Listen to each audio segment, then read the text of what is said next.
Guess what day it is? Guess what day it is? Huh? Anybody? Julie, hey, guess what day it is? Oh, come on, I know you can hear me. Mike. What day is it, Mike? Leslie, guess what today is? It's hump day. Woo-hoo!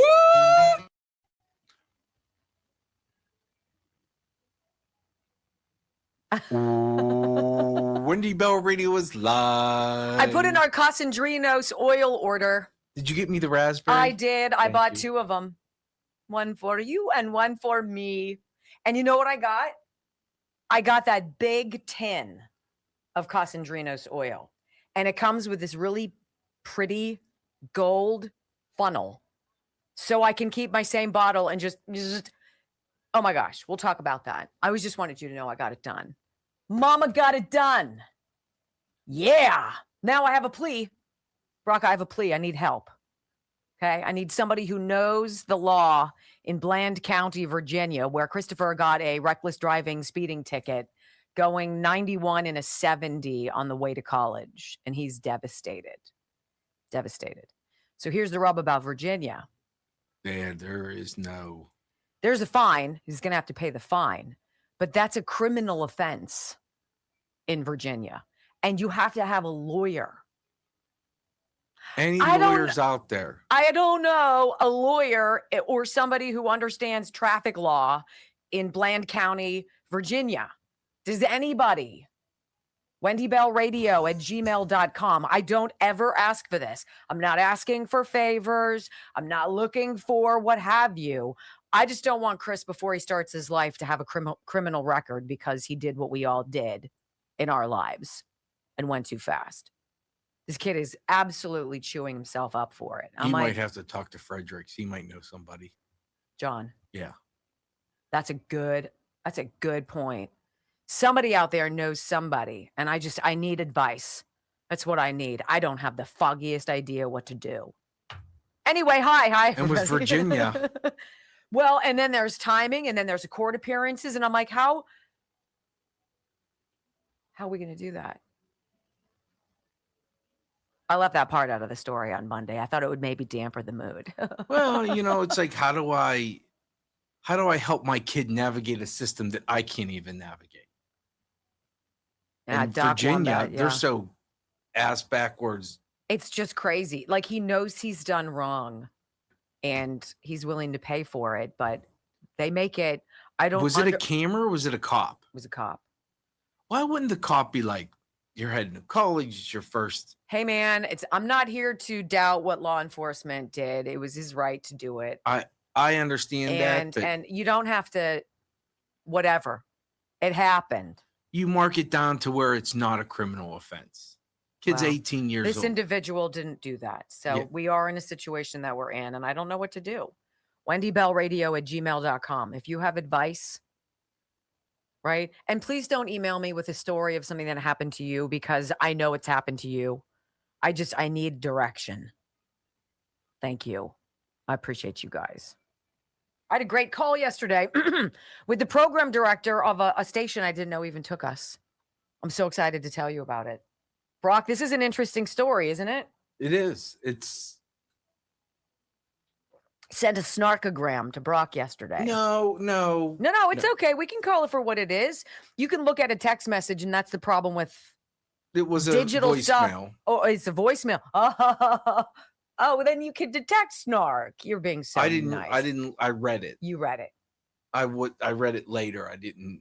Wasn't around. We were able to diffuse the situation and learn something really important about somebody whose story needs to be told, which I think is really cool. Not just that. We've had this conversation. Radio people deal with me differently than they deal with you. I agree. You diffuse a situation because you come in and say, hey, is there a problem? Can I help? And, men talk to men differently than they talk to women. And we're in a male-dominated thing. And what sounds okay to say to me would never fly with her in their minds. Not your mind, in their minds. Anyway, it's a good story. There's no news today. I mean, there's news. Byron Donalds, Harriet Hageman, Alexander Vindman, these primaries, things like that. David Morin's pleading guilty. We're going to talk about that. But it's interesting when the news operates in a vacuum, you always feel like what's coming. And it's always when there's an election primary, they stop. It's like if you watch the waves or a tsunami comes, it sucks all of the water offshore and then it comes back in almighty hellfire fashion. Well, bring it. Here we go. Bring it. 5, 4, 3, 2, 1. Welcome to your daily dose of facts to fight off the liberal gaslighting. You can be in the middle of a hurricane. You have sanctuary in the city of Chicago. Or you can be on a calm day. North is still north. You could be in a thunderstorm. I am angry. We are not going back. Not ever. North is still north. People can yell at you. The hell with the Supreme Court. We will defy them. North is still north. It doesn't change fundamental things. And in this business, right is still right, even if you stand by yourself. We don't get fooled again. No. Live across the fruited plain and from sea to shining sea, we're converting the Marxist left 1 hour at a time on the Wendy Bell radio program.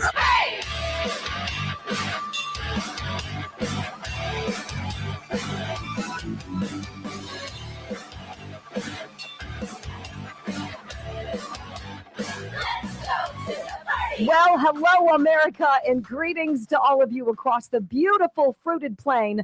Welcome home to the Wendy Bell radio program. I'm Wendy. I love these 3 hours with you every day because I see what we do is just not that complicated.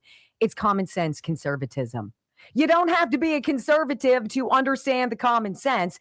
You've just got to wake up and snap out of your hibernation, out of the trance, the hypnosis that you're under, to see what's going on. And we're going to share what's going on. Every day, that's what we do. WendyBellRadio.com if you'd like to listen and watch. We live stream the whole program, commercial breaks and all. And we are so close to breaking some big numbers on this show. We'll talk about that later. Thank you for being here. Thank you for being a part of my family. And welcome home. I pledge allegiance to the flag of the United States of America and to the republic for which it stands, one nation, under God, indivisible, with liberty and justice for all. Amen. You know, in January, the beginning of this year, I said to Brock, well, it was actually before that, but it was official in January. We moved from a prior time that the show aired. It was 9 a.m. until noon Eastern time. And I told Brock, as my senior sons were about ready to graduate high school and leave for college, and I knew what was involved, I said, you know what? I want to be able to stay up a little bit later at night. Would you mind if we move the show 3 hours and start at noon instead? Neither one of us wanted to do it because both of us are morning people, and it's nice to get rolling fresh early. But we did it. In order to let the stations know who carry our show, we needed the help of the guy who we paid to basically uplink this program up into the satellites, up into the ethos, so people would be able to take it at radio stations. I never knew, neither did Brock, which stations took it. We pay $3,000 a month to that guy for the privilege of uplinking our show to the satellites so other people can take it. That's what we did. And we did it for many years. And we said, you know what? We're going to switch times. We need to let our stations know. And he held us hostage. He held that list hostage. We had no idea how to contact our stations. I want you to think about that for a moment. So we switched. And then came this opportunity about 6 weeks ago to bump to a new time. And we had to switch again. Well, we moved from that one guy to another company, but one of the stations that we wanted to notify, hey, we're moving, slipped through the cracks. And Brock got a voicemail from this fellow on Monday. Hey, I had no idea you guys were moving. Had no clue. And now here I am as the program director of my radio station, and I have no programming. Thanks a lot. Kind of like that. So I said to Brock, give me his name and number. Brock did.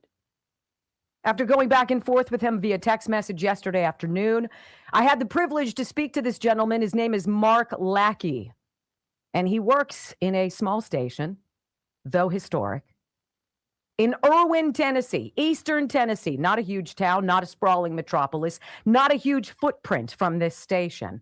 He's the program director of WEMB and WXIS. This is about an hour outside of Asheville and about 2 hours from Knoxville.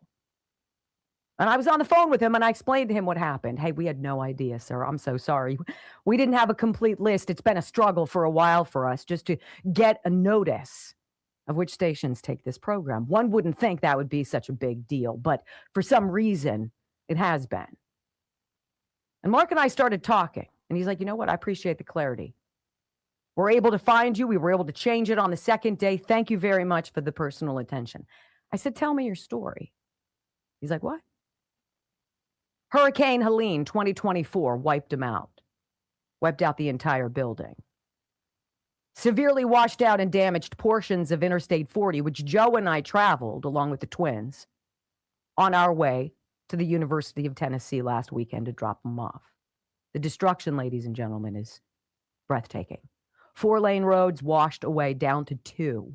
And this monster irrigation project that is just unbelievable, the damage. Mark Lackey told me Helene destroyed his physical studio, wiped away all of the equipment of 1420 WEMB and WXIS. And the general manager, a woman by the name of Maria True, and her staff, after they lost buildings and computers and all of the equipment that goes into radio broadcasting, all of the things behind the scenes that enable me to do what I do, is gone. But their community needed help. They were under mud. People died. It was real. Well, Maria and Mark rushed around. Their staff used mobile phones and social media live feeds to provide emergency updates to their neighbors on food and water and shelter. And then something remarkable happened, because it certainly would be easy to give up when you lose everything. They started posting on Facebook updates covering local press conferences and places people could go for immediate help with food or water. They put a face on rescue efforts. They tried to point people to what they needed. So many people in their community were hurting. And they did their best to provide information and help. A week after they lost it all, they were back on via streaming, covering the Unicoi County High School football game. They never missed a high school football game, which, when everything is tumultuous and upside down, sometimes having something comforting, predictable, and homey matters. And in many parts of this country, that's high school football. Important in maintaining a sense of normalcy. Maria, the general manager of the station, she said, you know, when we hear we lost everything, we really did, except for our FM tower and transmitter. Listen to this. Local stations, far and near, offered equipment. A radio supply company made a list, said make a list. Another developed an AM tower for them. Don't worry, we'll get you back. That's what they said. That's what happened. After hearing General Manager Maria True's heartbreaking story on the news, a stranger stepped forward to donate a radio tower to replace the one that was swept down the Nolichucky River. A specialized radio supply company reached out and gave them whatever they needed. Another company custom developed an AM tower, and a local radio engineer stepped in immediately to handle the logistics. Maria True affectionately dubbed these supporters her radio angels. And you know what happened? Unbeknownst to this Mark and this Maria, their station, WEMB, was named the legendary Station of the Year by the Tennessee Radio Hall of Fame. And how prestigious is that? This is what the president of the association said, Bob Kessling, president of the Tennessee Radio Hall of Fame, when the actual radio studio was destroyed and washed away, most people would have given up. What Maria True and her staff did was what radio people do. They used everything within their power to inform the people in Irwin what was going on during those difficult days.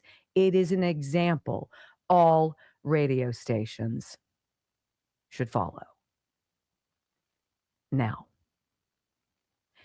if we hadn't moved times and there hadn't been a snafu for Mark Lackey, and he didn't make that phone call to Brock saying, what the heck is going on? I would not have had the great pleasure to share with you this story. And before we got off the phone yesterday, and I was gobsmacked by the story of triumph in small little eastern Tennessee, I asked Mark, why? I'm your only political show. Why do you take me? He said, well, we're owned by a woman who's a firebrand. And I told her, wait until you hear Wendy Bell. And we have loved you ever since. So wherever you're listening, whether it's Eastern Tennessee, Nashville, Atlanta, Philadelphia, Pittsburgh, anywhere across West Virginia,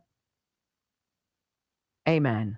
The story of hard work, grit, determination, public service, and media remembering its number one job, to tell the truth. When we come back on the Wendy Bell radio program, we have some primary election results from Florida and Wyoming and Alaska, but got to tell you, it's Florida that has been the most interesting. Oh, Alexander Vindman, you pinhead. Victory. Loss next on the Wendy Bell Radio Network. That guy is such a tool. Okay, so let me tell you about Casandrinos. Okay, I want to tell you, and I see that you guys are emailing me about Chris. Thank you.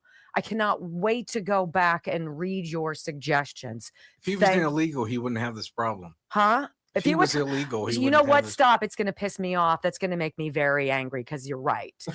let me tell you, when we learned about Casandrinos olive oil, I've always bought olive oil at the grocery store. I never paid much attention to olive oil until I tried Casandrinos. So they sent me some. They sent me a beautiful bottle with the cute little gold thing on top that pours. It's literally something you want on your counter. It's beautiful. And I was like, okay, whatever, it's olive oil. And I tried it. And I was like, oh my goodness. I have never tasted pure, organic, fantastic olive oil. I want to tell you about them. This stuff is single sourced. It's organic. It's cold pressed olive oil from one family-owned estate in Greece, never blended, never mass-produced.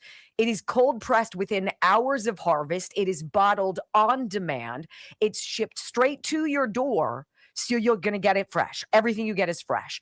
The difference is absolutely real. It is smooth. It is rich. It's not that harsh kind of bitter taste you get from the cheap garbage stuff in the grocery stores. And Casandrinos olive oil is high in polyphenols, which is great for your heart, great for your brain health. It's USDA organic. It is non-GMO, and they lab test every single batch. All the results are right there on their site. Oh, yeah, by the way, it's veteran-owned and family-run. Okay, done. So here's how you get there. Casandrinos.com. Actually, it's in the description here below me. It's easy just to click on it. But you can go casandrinos.com/discount/Wendy. I did it yesterday, and I saved a bundle. Do yourself a favor and stop buying the garbage. Try this olive oil. Brock would say throw in a raspberry balsamic. No doubt. Because I did that too. And I got the tin. It's like $100. It's $100 and something bucks. So whenever you need to refill, I'll refill you. It's... you don't go from I've never tried it to I'm going to buy the big one unless you're like all in. The raspberry, she can tell you Kate makes dressing out of it. She's got to tell me how she does this. We got to let people know. It is off the grid. Off the grid. Completely healthy too, which is great. If you are trying to eat more salads, but you're like, nah, you don't want to heap ranch all over it. I love ranch. I'd put ranch on, shoe leather and eat it. So I made salads yesterday. Very nice. And Kate's like, what kind of dressing do you want? Because she'll make the ranch. She'll make them all healthy for me. And so good. I was like, really? Mm-hmm. She's like, well, what? And I'm like, there's only one. Yeah, right? Like, why? Why are we having this conversation? Yeah, we don't need to talk about this. Just do it. Just do it. Just Get do in touch it. with your Nike side. Just do it. I love that Alexander Vindman got absolutely hosed by a freaking Democrat socialist he outspent. Oh, God bless America. And Town Hall and my boyfriend. Who is it, Brock? Remember? Is it Matt Vespa? Yes. Mwah, mwah, mwah, mwah, mwah. Give me a little bit of that. He is not as good as JD Rucker by any stretch, but he's damn freaking good. JD goes into like nuance, and I'm like, how do you know all of that? He's crazy smart. I think crazy smart, sexy. I know. I mean, 10:30 in the morning, right? We should talk about this. Is this a long break or what? Right? And I have to go to the bathroom so bad. Again? See, that's why.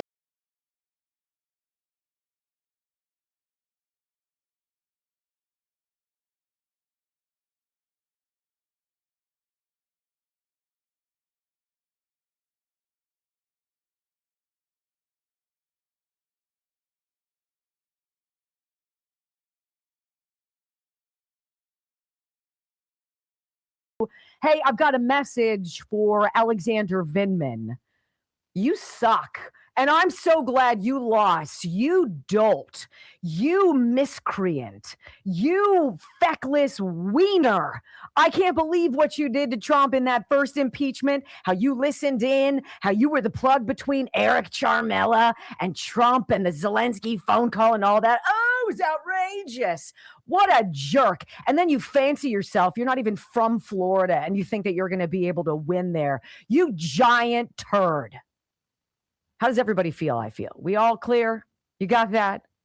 Some primary results for you. Trump impeachment hoax architect Alexander Vindman just got crushed in his Florida U.S. Senate primary by over 11 points. And how about this? He outspent this babe, Democrat socialist Angie Nixon, who's as bright as a broken light bulb, by 16 times. $16.3 million. She spent $975,000. And he still lost badly, beyond humiliating. Slither away under the rock from whence you came, Alex, you jerk. Outstanding take on the loss. Hey, you guys, these are the people who fancied themselves important during Joe Biden's presidency and during President Trump's first term. These are the people who did whatever they could to elevate their own names and to do whatever they could to take down President Trump. And I'm delighted by this. Matt Vespa, townhall.com, great article. The first Trump resistance is dead with Alex Vindman's brutal primary defeat in Florida. I mean, it's humiliation. Alex Vindman has joined the unfortunate club, the Solyndra of Politics Club. Those who raise an inordinate amount of money for their campaigns, have name recognition, are roundly rejected by voters. And by the way, the polls had Alex Vindman like running away with this. So if you trust the polls, this isn't just a Democrat-only establishment. Jeb Bush is in the Hall of Fame, right? Vindman was supposed to beat Florida state rep and Democratic socialist Angie Nixon handily. He was supposedly within striking distance of Republican Senator Ashley Moody, who's serving the remainder of Marco Rubio's term, and she won handily the Republican primary. Vindman lost by double digits to the socialist. It was a veritable blowout, and his supporters were shell-shocked. Remember the scene from 2016? After all the polls told us that Hillary Clinton was going to run away. Oh my God, it was going to be the first female president. Never mind that she's a toxic witch and a danger to anybody who actually cares about democracy, right? We saw right through it. And then she got clobbered. And then all of the people at her watch party, at her celebration party were like,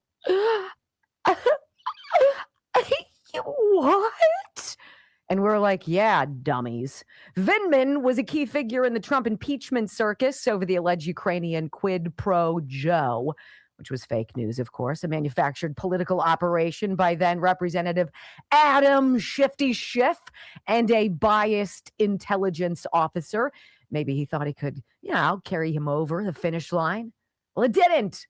He also moved to Florida like 3 years ago. This dude raised over $15 million.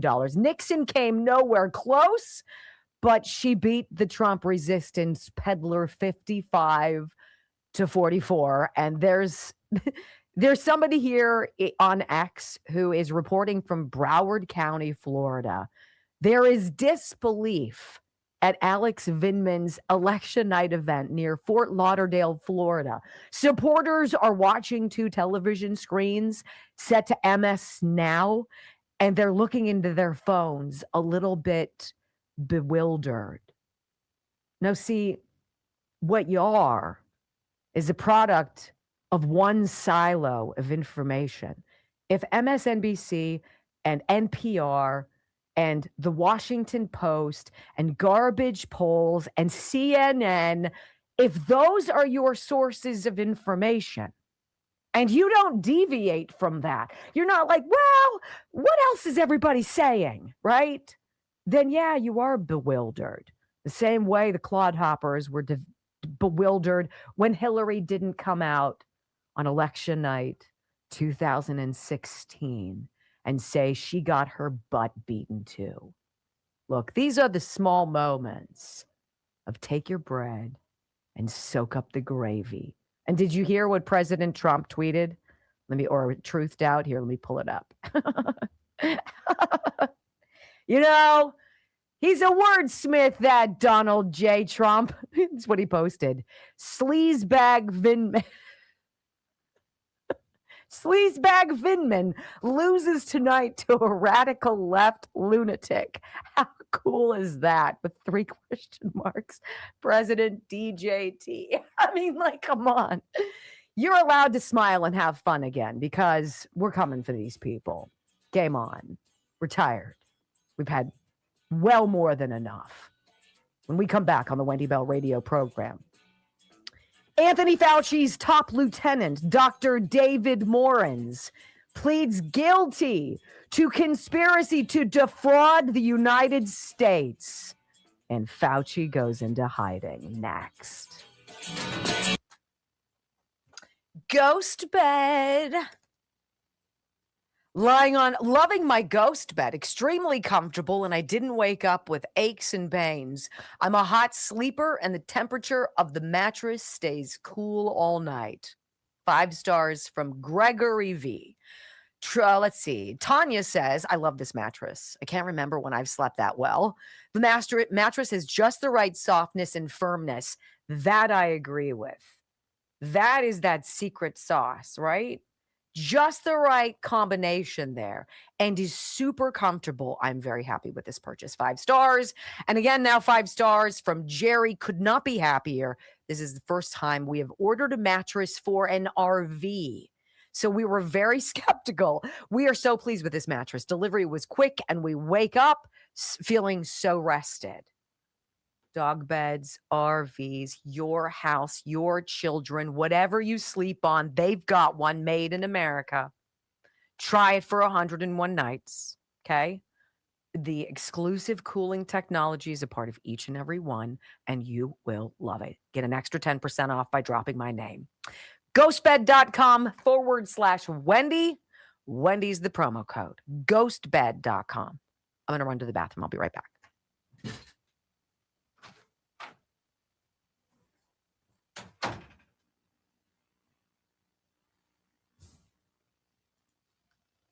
So I told you guys I would update you.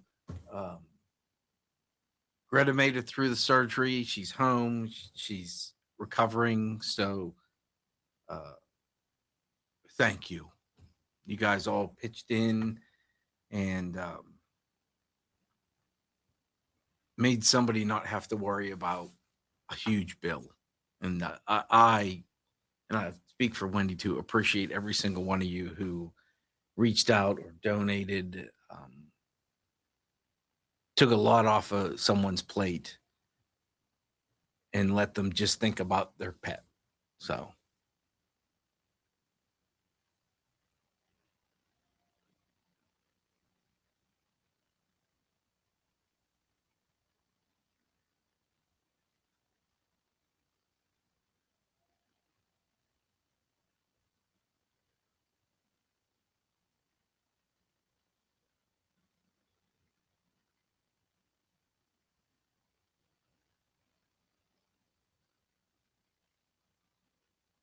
sorry, working. Vindman's a boob. Him, his brother. And that's the problem. There's just not one boob. They're twins of all things. So it's just, you're not dealing with just one idiot that's a Vindman. There's actually multiple Vindman idiots. Jags. Yeah, and To quote- he's in Virginia. Maybe call Vindman and see if he can pull some strings. I already know that I got a bunch of responses from you guys, and that's very heartwarming because literally Joe and I are looking at each other. He has 2 high school friends, both of whom are attorneys, but they're here in Pittsburgh, and he's just like, do you have like a door to open? A contact. I don't have the first freaking clue. Oh, by the way, flock cameras. If you thought those were bad and you're a Comcast customer, Here. We're customers here.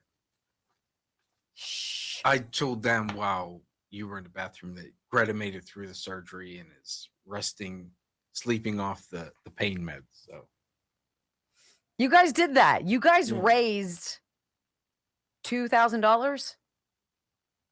3 Oh, 3 with yes, with yes. What for a cat you've never met?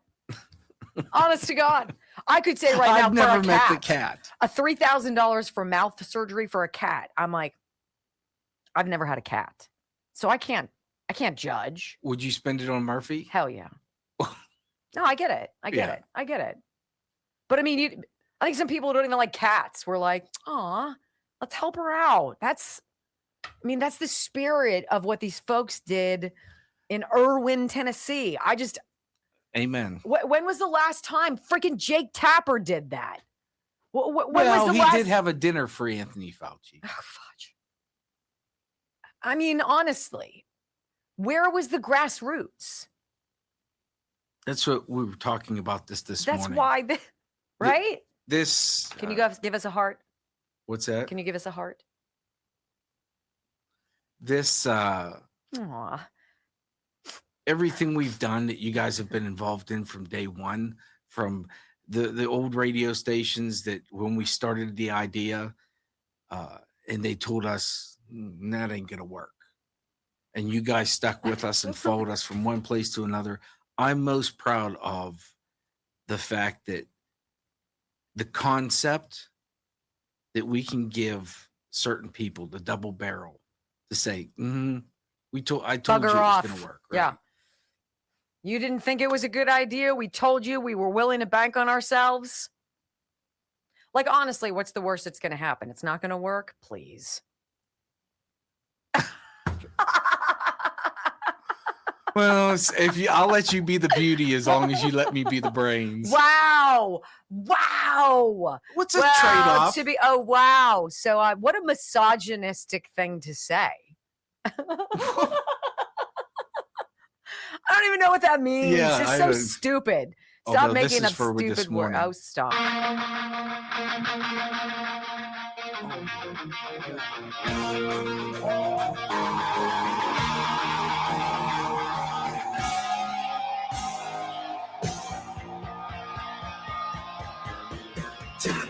Welcome back to the Wendy Bell radio program.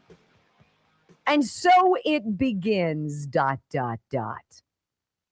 You know, the title of today's program is We're Coming for You. That's not a threat. I'm not threatening anybody with any kind of harm. But I am saying we're done. We're not going to be conned again. We're not going to believe again. And the people who hurt us, who lied, who deceived, who manipulated, who tried to cover it up, who broke the law, who broke our confidence, we're coming for you. I want all of your names in the World Book, Britannica or whatever, encyclopedia. I want your name to have the asterisks. Disgraced. Disgraced. You will be a chapter of American history, but certainly not its story. Anthony Fauci's top lieutenant yesterday, this guy named Dr. David Moorens, pled guilty to conspiracy to defraud the United States by hiding and destroying federal records during the pandemic. Right? How is that any different than the 2020 election, where they didn't just hide records, they destroyed records. They destroyed chain of custody logs. They destroyed names and ballots. They destroyed the signatures. They erased the machines. Wipe it like a cloth? Yeah, kind of like that. How else did that happen? Oh, the January 6th Unselect Committee, handpicked by Nancy Pelosi, to put a display on, the smokescreen primetime display of January 6th.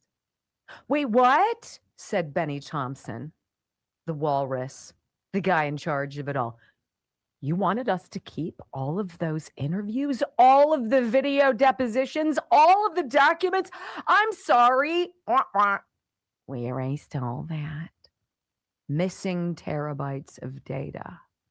Why should we not expect Anthony Fauci to have wiped his government-issued cell phone of all of its contacts, save 3? Do you think Anthony Fauci knows how to do that? Do you think an 84-year-old dude is sitting at home with his cell phone and he's like, well, if I just get into the settings here and I do this thing, not a chance. I can't even program my microwave. An 84-year-old, I'm certain, isn't going into his phone to wipe it. He had help, the same way he had help from Dr. David Moorens, who admits he had help avoiding FOIA's Freedom of Information Act requests. Remember that? Let's get the story here from a liberal site. I could tell you my view. Well, let's see how a liberal site like Politico is covering the story the Democrats desperately want to memory hole. Do you want to know how many times CNN talked about Dr. David Moorens yesterday? 0. 0.00. Huh. And you got to wait until the final paragraph for the bomb of all bombs. Here we go. Headline. Former Fauci aide pleads guilty to dodging federal public records laws.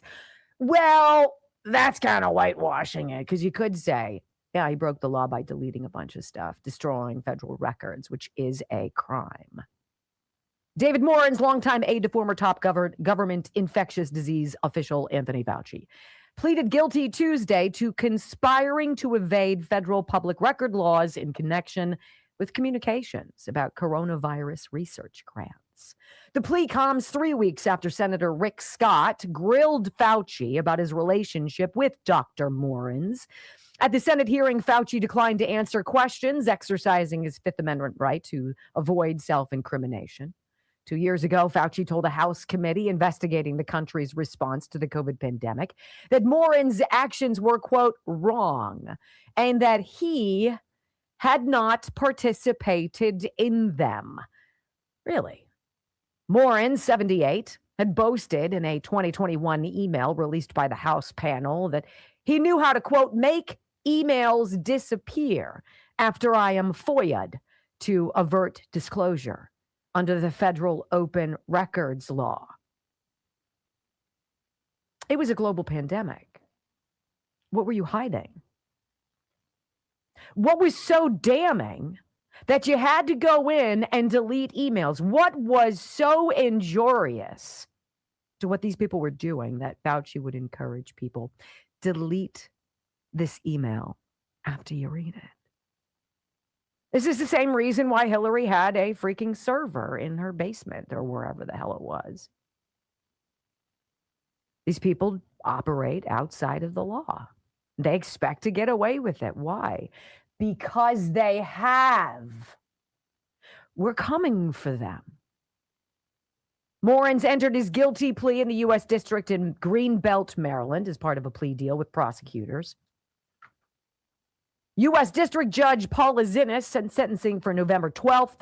Morens faces a maximum of 5 years in prison on the felony conspiracy charge and a fine of up to $250,000. However, most defendants are sentenced under federal guidelines that typically call for sentences far short of the maximum. Why?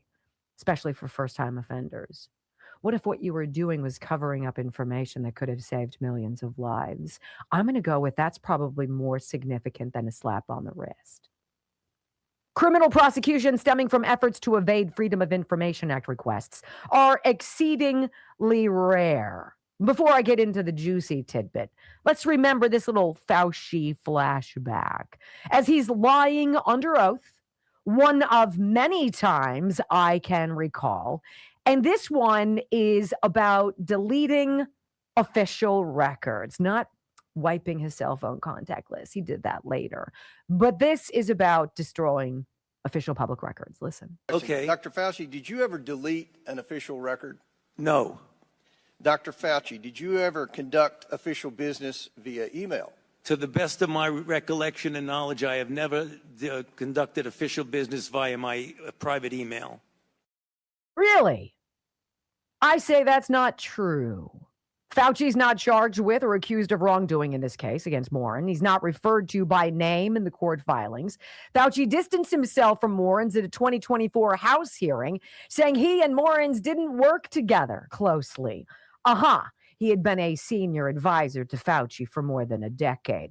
Not work closely, my foot.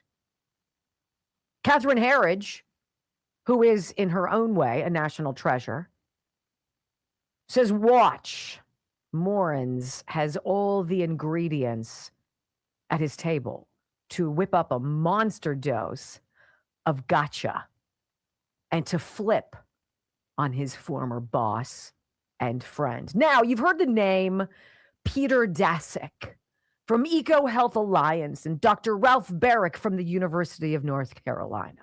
You've heard of the Wuhan Institute of Virology. You know about Xi Li, the Bat Lady, right? Well, there's these emails that go back and forth, which are certainly damning. And it's between Peter Daszak and this guy, Morens, where basically Morens is saying, you know what? If I delete these records that are damaging to our claims about vaccination and natural origins and all that stuff, man, I hope I don't get sent to prison for this. Wink, wink, nod, nod. And Peter Daszak sent him 2 very expensive bottles of wine, saying, you know what? Don't worry about it. If you keep working for me, I'm going to send you to these Michelin-rated restaurants around the country. I'm going to wine and dine you. I'm going to make you feel like the fat cat you have always wanted to be. And it's listed in these emails. You know, it's one thing to make a bad call. It's another thing to perpetuate a hoax over a vaccine or to conceal the origins of evil. That's what this is. RFK Jr. said something super interesting on Sean Hannity's show last night. He said Fauci allegedly paid that UNC scientist Ralph Barrick, and this is barbaric, to develop a technique called no-see-um, which makes pathogens more dangerous and covers up the evidence of human manipulation. All of these records, all of these statements tell us There is huge premeditation. There is monster forethought. This was a plan.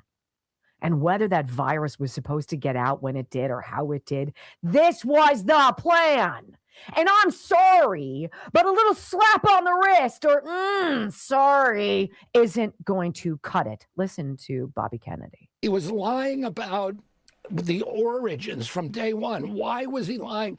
Because he funded those studies at the Wuhan lab, and he funded the studies at the University of North Carolina that developed the techniques for weaponizing COVID-19 and then gave those, Ralph Barrick, his funded scientist at the University of North Carolina, gave those to Xi Jinping, the scientist, the bat lady scientist in the Wuhan lab, and he taught her a technique that Anthony Fauci had paid him to develop called seamless ligation, which is also called no-seam. It's a way of manipulating the virus to make it deadly to human beings and then covering up the evidence of human manipulation. And why would anybody spend NIH money developing that kind of technology? It's bioweapons technology. It has nothing to do with public health. It's the opposite. It's the inverse of anything you would want to do with public health. Well, he took that and he gave it to the Chinese military lab at Wuhan. So these are, and as you mentioned at the beginning of this, we today, NIH, has now issued a policy to make sure these kind of experiments can never happen again, that NIH will never again pay for a dangerous gain-of-function experiment. Mr. Secretary, it's chilling what you're describing, chilling that this all happened, and those people need to be held accountable. You know, the number one question I have is of the technical director at Fox News. Dude, that toggle switch on your board, when you heard him start talking about funding bioterrorism, you should have potted the music bed back down. I don't care what your commercial break structure is. Bobby Kennedy has known all along. Why do you think President Trump picked him to do what he's doing? Because Bobby's coming for him. When we come back on the Wendy Bell radio program, did you hear that the state of Florida, wow, it's launching a study on ivermectin? Maybe now we can finally start talking truth. Next on the Wendy Bell radio network. Did you or did you not feel the same way? I heard it, dude. I heard it this morning and was like, that's such a bad look, brother. It's like when somebody's saying something really important and you hear this. And the anchor's not paying attention. They're shuffling through their papers. You know, when that shooting in Wilkinsburg happened and those 6 people, my neighbors, were gunned down in front of their families, I was sitting there like this on the news, watching our reporter live on the scene, literally crying. It was that grisly.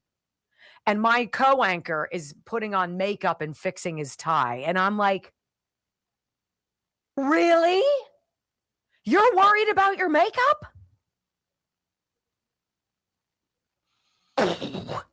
I wanted to choke that TD. I want to be like, dude, you have a bitch of a job. It's like 1 billion buttons. It's like Brock's on steroids. No, thank you. Yeah, hey, it only takes one button to turn that down. Right? Come on now. Hey, drink LTV. I'm drinking it right now. This is my jam. If you're like I am, you're getting to that age where you're tired all the time. You feel like you're tired all the time. I don't feel that way anymore for many reasons. But this is the telltale. This is the telltale. It's that bloated feeling after you eat unnecessarily. So you feel like a stuffed sausage. And you're like, wait a minute, I don't normally feel like this. And you just are dragging around yourself. Well, apparently you could be suffering from the effects of a dehydrated liver. Seriously.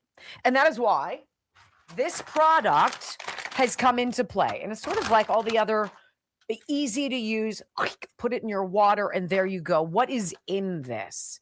It's more than electrolytes. It's more than what you would see in these other sports drinks that are a lot of sugar and a lot of salt, a lot of sodium.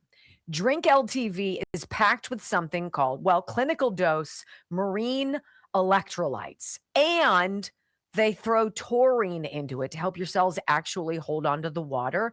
Plus, milk thistle, dandelion root, natural things to naturally support your liver's detox function. Okay, so when you drink it and when you start feeling it, right, you're ready to hydrate your liver. This is good because 64% is the discount on this right now. drinkltv.com/Wendy, 64% off. That's like a huge deal. You're not going to be bloated. You're not going to have afternoon crashes.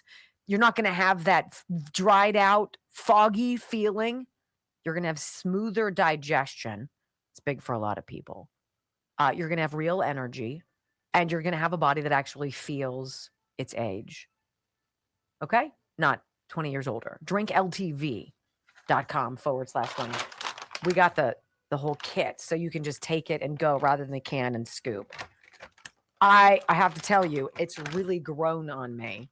And I will say, I don't typically have those feelings, but if you do, the bloating and you need the smooth digestion, that's it. drinkltv.com/Wendy. Yeah. So going back to the music thing, if Wendy's on a roll, you'll never hear me play music under her.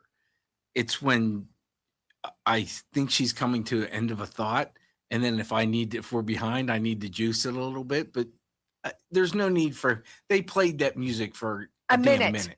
It 50 was seconds. It was almost a full minute. 50 seconds. Yeah, that's just a bad look. It is a bad look. It's a bad look. Dude is dropping major details on you. If I was, how about we freaking listen? And oh, by the way, he has a speech problem. If I was handing, I'd been like, cut.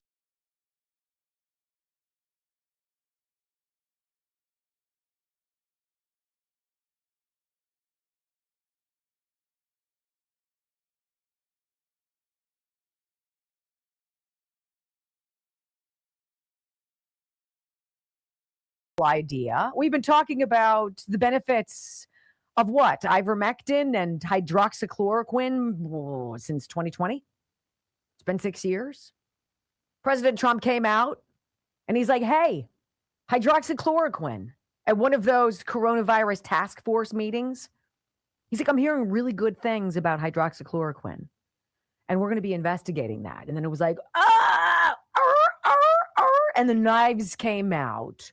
President Trump wants you drinking bleach. And then remember the stories where they're like, people are going to these reptile stores, these aquariums, and they're getting these cleaners that have hydroxychloroquine in them, and they're overdosing. Oh my gosh, emergency rooms. They're being flooded. Brock, you remember the photograph, don't you? Of the people standing out in line. And it wasn't really there. It was alleged that here were people. They were so sick. They were at the emergency room, but all of these jags who were drinking horse paste or what have you were overdosing on it, and they were flooding the emergency rooms, and all of these really sick people had to wait outside. It was a flu clinic. It was like a vaccination clinic for the flu from years earlier. It wasn't even a real photo of a real event, even remotely associated with it. You gotta love that Florida seems to be a step ahead of everybody else. How about 50 steps ahead of everybody else? Casey DeSantis, Ron DeSantis' wife, the first lady of Florida, announced that Florida Cancer Innovation Project, right? Where they're going to be treating a patient in the Panhandle using what? Ivermectin. Wow, that's a novel idea. Think about the all-out assault on you being able to just get information just so you can find out. Don't do your own research. Why would you do your own research? We are the research, and the research says, roll up your sleeves, sucker. Well, I want you to hear Casey DeSantis. It makes me feel like there's hope. And all the Democrats who want to move to Florida, please stay away. Please stay away. Because Florida seems to know what it's doing. Here's Casey DeSantis. She's announcing this grant for the Florida Cancer Innovation Fund to study what ivermectin can do to cancer. Let's go. I've had so many people come up to me and talk about this, and that is the generic drug repurposing component of this grant. And so that's specifically for things like ivermectin. So I know that that's been in the news quite a bit. It made a lot of news during COVID. Mel Gibson was on Joe Rogan's podcast, and he was talking about people that he was friends with, and they overcame stage 4 cancer. And so here's like my perspective, and I've talked to the Surgeon General about this. Like, that's generic form. I think it costs like 77 cents per pill. Is there any incentive on the part of some to want to research this when you're not guaranteed to have a big ROI, right? If you have a novel technology or a pharmaceutical and you have that monopoly and that competitive edge, well, then you're probably going to make a lot more money. If you're researching like something like ivermectin that's generic, are you going to be able to, find a study that you can get the money to be able to fund it, but are you guaranteed revenue for your company going down in the future? I don't know the answer to that, but I do know that we should look at it. We should look at the benefits of it. We shouldn't just speculate and guess. And we shouldn't intercept shipments of it during a pandemic when we knew it could help. You know, when science is foremost about making money and not about health and wellness and progress, how do you regain the people's trust? Well, Casey DeSantis says, look, this isn't complicated. Let's find safe treatments and cures regardless of the money we don't make off of it. We should, as the state of Florida, with over $1 billion in funding since Ron DeSantis took office for cancer, we should be looking into things that are in generic form. And do they show outcomes? And do they show hope for people who are suffering? And we're uniquely positioned to do that because we're not in it for an ROI from a corporate standpoint. We're in it for an ROI on behalf of you, the taxpayer, and you who has a family member who's suffering from cancer. And God forbid that you suffer from cancer. And so that's why I think we're uniquely positioned to be able to help people. You know, I realize that money is what world goes round, what makes the world go round. I'm not naive to submit that people don't need to make money. But tens of billions of dollars pushing things that are unsafe and known to be unsafe while then piling on cheap, effective, and safe generics that have been known about for freaking decades, and to pile on that, to cover that up, to diminish the science that's actually real. Yeah, all of y'all who are doing that, we're coming for you. We're coming for you too.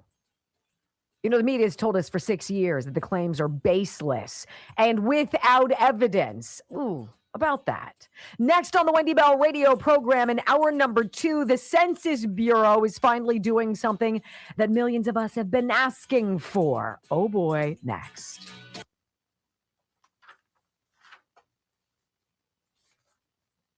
I love this. I want to read you this. This is from Janine. Hello, my dear Wendy. Hi, Janine. I've been taking Blood Flow 7 for a year now. The first thing I noticed, probably about 3 weeks after starting it, is the swelling of my legs decreased. My ankles used to be cankles. So I've been faithfully taking my Blood Flow 7 for about a year with almost no swelling at all. And I just returned from my yearly Medicare checkup, and my doctor had great news on all of my blood work. Last year, he told me I was pre-diabetic, that my cholesterol was high. He wanted to put me on some medication. I said no. I came home and I threw away that stinking diet that he had prescribed for me and wanted me on. He wanted me, Brock, to have 0 sugar. And yeah, that wasn't going to happen. I did cut back on my red meat intake, and I'm eating more fish, turkey, and chicken. But hey, I grew up on an Iowa farm, and I still love a good steak and having a beer. My girl. Mm-hmm. Anyway, so changed my diet slightly, but nothing dramatic. All blood work and all of my tests I passed with flying colors, to which I credit my Blood Flow 7. My doctor was very impressed. He told this 69-year-old grandmother of 1 granddaughter, and with my daughter expecting identical twins due in February, sorry, had to add that. Yes, you did. I'm doing great. So thank you for introducing me to this awesome product, Wendy. Would never have found out about Blood Flow 7 without you. And then she goes, P.S. I also use Sniper and Knockout. And I'm not going without these products either. Love and hugs to you and Brock from Bentonville, Arkansas. Janine. AR is Arkansas, right? I just had a total brain freeze. Thank you. That was scary. Thank you for that. Bloodflow7.com/Wendy.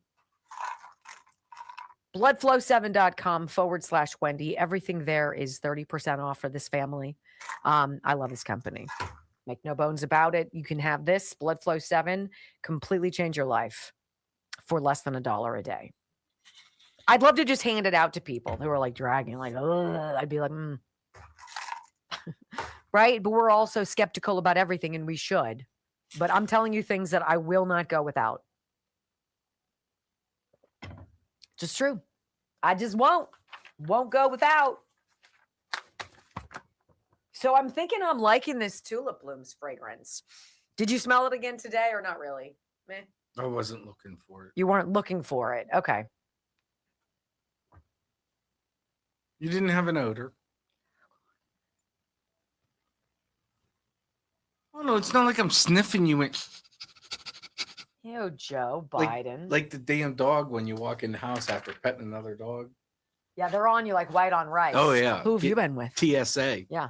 What's that mean? They pat you down. Oh, TSA. I didn't know what that meant. I thought it was some I feel like I acronym. get interrogated. Like, where have you been? Yeah. For the past 5 hours. Yeah. Where have you been? I was like, I petted Murphy. That's right. And he follows me through the house. Yep. Let's see how you guys are doing. So I have to write it down. I'm writing it down because I will get busy and I will forget. What? Who do I have to call today? Call today. Dan Ireland, Yes! Ireland Contracting, 1-800-NEW-ROOF. Yes. And IrelandContracting.com. Yes. Put that down over there with my keys. Huh? 100%. You know, I thought it was cool when Dan came to my house. It's probably a year ago because of the construction, maybe 8 months ago. And then all of a sudden we're like, with Shazam, we're going to do this project with this builder who was super geeked about it and put on this backyard patio. And I'll show you guys here. I've got a little bit of it from something else. But anyway, so Dan comes out to the house and he takes a bunch of pictures and videos. And he's like, okay, I could see some lighting here and lighting here. He's the kind of guy who's going to come back at night. And he's going to look at your house and be like, okay, back there and over here. Literally, it was 20 minutes and he understood my vibe. And I told him what my budget was. And he's like, I think we can do that. So now I have lights that have been removed that he can now incorporate into it. And he'll be like, absolutely. And he'll come out and he'll put them where he needs. And if I don't like him or what have you, I'll be like, can we do that? And he'll be like, yeah. Isn't that nice? Someone who shows up, who actually wants it to look beautiful. Well, that's his calling card. Right? This is his stamp. It's like the concrete company who put their things at the end of the driveway. If it's rocky and terrible, it's not going to, right? Same with Dan. He's wonderful. Ireland Contracting, 1-800-NEW-ROOF. If you live in southwestern Pennsylvania, you're lucky. At least you got him. You got Dan. You got the Irelands. No, someone threw money at you. Oh, yes, you did. Who wouldn't? Duh. Hi, Tamona. Margarita slush. Should I? I'll do that. Video? I'll do that next break. I took a video of Tamona. That was very sweet of you. Thank you. I had to see it because I wasn't invited over. But well, I just put it out this morning. So did you want to come over this morning first thing and see it? Probably not. Well, there was nothing in it. So that's true because I just took it out this morning. It's a just do it. It's kind of a workhorse. This thing's a machine. This isn't like, oh, throw in a couple ice cubes like an easy bake mini wave oven where you're like, put on the light bulb and stick your thing in there and it'll cook. Right? This is like, don't worry about ice. All we need is water, baby doll, and we'll do all the rest. I want to see the things moving with delicious. Just do it. I put up the QR code. Just do it? Yeah. No, I don't have time. You just talked about him for 30 seconds. Okay, shut up. Here we go. That's it. That's the slush ease, ladies and gentlemen. On top of Brock's beer fridge. Slush ease. Look at that. Isn't that granite pretty? Look at that. Look at my slushies. Chefman.com. Use my name, Wendy. 25% off, ladies and gentlemen. Isn't that something? Chefman.com. Slushies, frappes, milkshakes, anything you want. Margaritas. Chefman.com. Use my name. Yeah, baby. 25 is huge. 4, 3,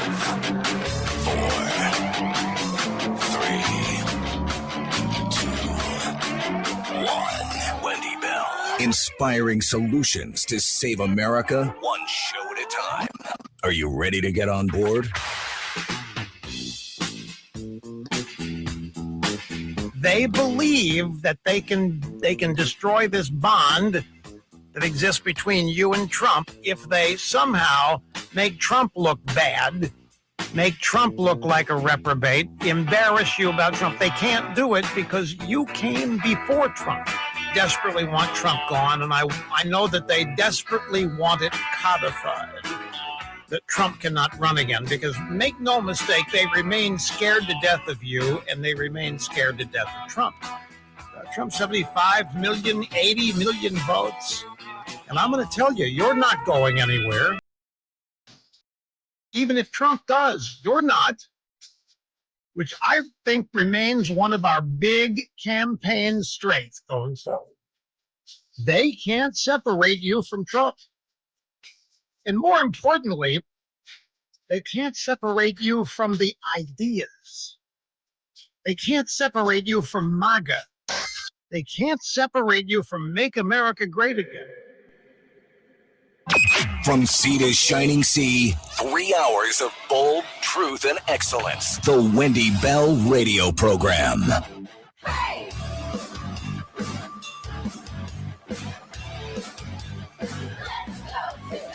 Welcome back. Hour number 2 of the Wendy Bell Radio Program is live.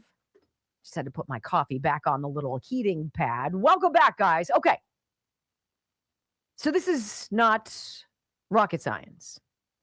If a city, a county, or a state whose job is to give to the federal government access to all of its election data, if a city, a county, a state decides not to comply, right? They're hiding something, right? They're hiding something. And then when that city, county, or state sues the government, so they don't have to hand over what the government is rightly owed, which is data. The federal elections are a government function. It's got to be regulated somehow. Yes. And we know that these 20-odd states are not playing ball with the Trump administration. In a nutshell, we all know why. Their candidates suck. They long ago stopped caring about people. They care about themselves. A lot of Republicans do too. They have no good mission. Everything they touch turns to garbage, right? And they know that they need illegal aliens and everybody else, dead people, people who don't exist, people who vote 2 times, 500 people who are registered to vote at the same, UPS center.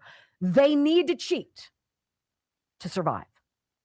Now, when your survival depends on something, you won't let anything get in your way. And that's pretty much what we're seeing right now.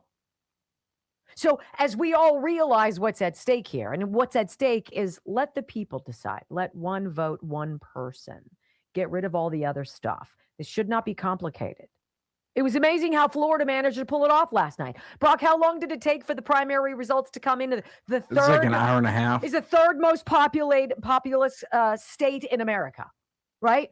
And they managed to pull it off in a couple hours after the polls close. And you tell me that can't be done everywhere? Of course it can. You mean to tell me that California can't implement that same system? Of course they can. But they won't, because they would lose. You know that. I know that, and more people out there in America know that as well. This is kind of significant, though, because the Census Bureau is finally, waking up doing one of something. They're doing what millions of Americans have been asking for. They're checking the damn records. Amazing. It's like, what? Testing ivermectin on cancer the way Dr. William Mackis has been doing for years and has treated 9,000 people successfully with ivermectin. That thing that we're finally all coming around and talking about, which we've been talking about since the beginning. Yeah. So let's read this story from the Gateway Pundit. Trump says the Census Bureau analysis recently completed on a big chunk of the American electorate confirms that he won the 2020 election. Now, there are a lot of people out there who are turned off by Trump's insistence of 2020, right? It's baseless claims. Oh, there's no evidence. Well, first of all, that's garbage. We all know that. Trump is insistent on the truth being told. And I would be too. If I got cheated and an election was stolen from me, and then the machine that allegedly won gunned for me and my family and the people in my orbit, my top lieutenants, the people who give to me, the people who support me, i.e. January 6ers, yeah, I'd be pretty interested in setting the record straight as well. Here's your story. Trump says Census Bureau analysis confirms over 24,000 non-citizens voted in the 2020 election as 32 million records remain to be analyzed. I won the election. President Trump dropped a massive Truth Social bombshell Tuesday. Really? Bombshell or logic, common sense? Revealing that the U.S. Census Bureau has begun cross-checking 2020 voter records against citizenship data. Where am I missing this? Where have you been? Where have you been? My calendar says 6 years have passed. And so now they're beginning to cross-reference stuff. Awesome, right? In a post that should send shockwaves through the deep state and the corporate media that spent years gaslighting Americans, President Trump wrote, the Census Bureau has begun checking the voter records from 2020 against their citizenship records. On the first 128 million voters, the Census Bureau proves that over 24,000 non-citizens voted illegally. The Census Bureau is going to analyze the next 32 million voters, and this number will explode. I won the election. We must pass the Save America Act. Thank you for your attention to this matter. According to the official Bureau graphics, the preliminary analysis of the 2020 general election shows 160 million ballots cast, 128 million voter records linked to U.S. citizens. Wait a minute. 32 million records that remain to be analyzed, and 24,000 voter records linked to non-citizens. Okay, so the natural argument is what? Well, 24,000. That's like a teaspoon in the ocean. That's like a grain of sand at the beach. Not really, and I'll explain in just a second. The Census Bureau's own materials make clear that these are not clerical errors. This is not mistaken registrations. Non-citizen status was determined by the complete absence of any proof of citizenship combined with affirmative federal records proving the individual was a non-citizen. No birth record, no record of becoming a citizen, no U.S. passport, no government citizenship record, no other proof of citizenship, and a green card non-citizen record, a visa issued to a non-citizen, a foreign student non-citizen record. All of these things we know, and they were allowed to vote. In other words, with zero evidence of citizenship and multiple federal records confirming that they're non-citizens. Illegal voters who cast ballots in the 2020 election at this point, at a minimum, 24,000. Okay. So what about that grain of sand at sea or the drop of water on the ocean? Remember, right? Remember what happened in 2020. Dominion rolled out its new software and 28 states gobbled it up all of a sudden too. Oh, we're going to switch to this. It's a pandemic. People are going to want to vote by mail. Hurry, hurry. Let's roll this out. In 27 of the 28 states where Dominion's new software was rolled out, there were vast vote switches, votes taken from President Trump and given to Joe Biden. We will focus on 3, as I told you on Monday. Pennsylvania. 220,000 votes were switched from President Trump to Joe Biden. And when it was all counted, when all the votes are counted, Joe Biden was the alleged winner. They took 941,000 votes away from Donald Trump, disappeared them, and physically took 220 and gave them to Joe Biden. Joe Biden's margin of victory was less than 81,000 votes. Georgia, they took 17,000 votes from Trump and gave them to Biden, and then lost 33,000 of Trump's vote. Biden allegedly won by shy of 12,000 votes. And in Virginia, they switched 12,000 votes from Trump to Biden, and President Trump lost 789,000 votes. They disappeared. Poof. Biden's margin of victory, allegedly, 451,000. Trump won Virginia, Georgia, and Pennsylvania. And if he had been allowed to win without these bullcrap shenanigans, he would have gobbled up 48 of the 74 electoral votes that he needed. 64% of the margin from just those 3 states.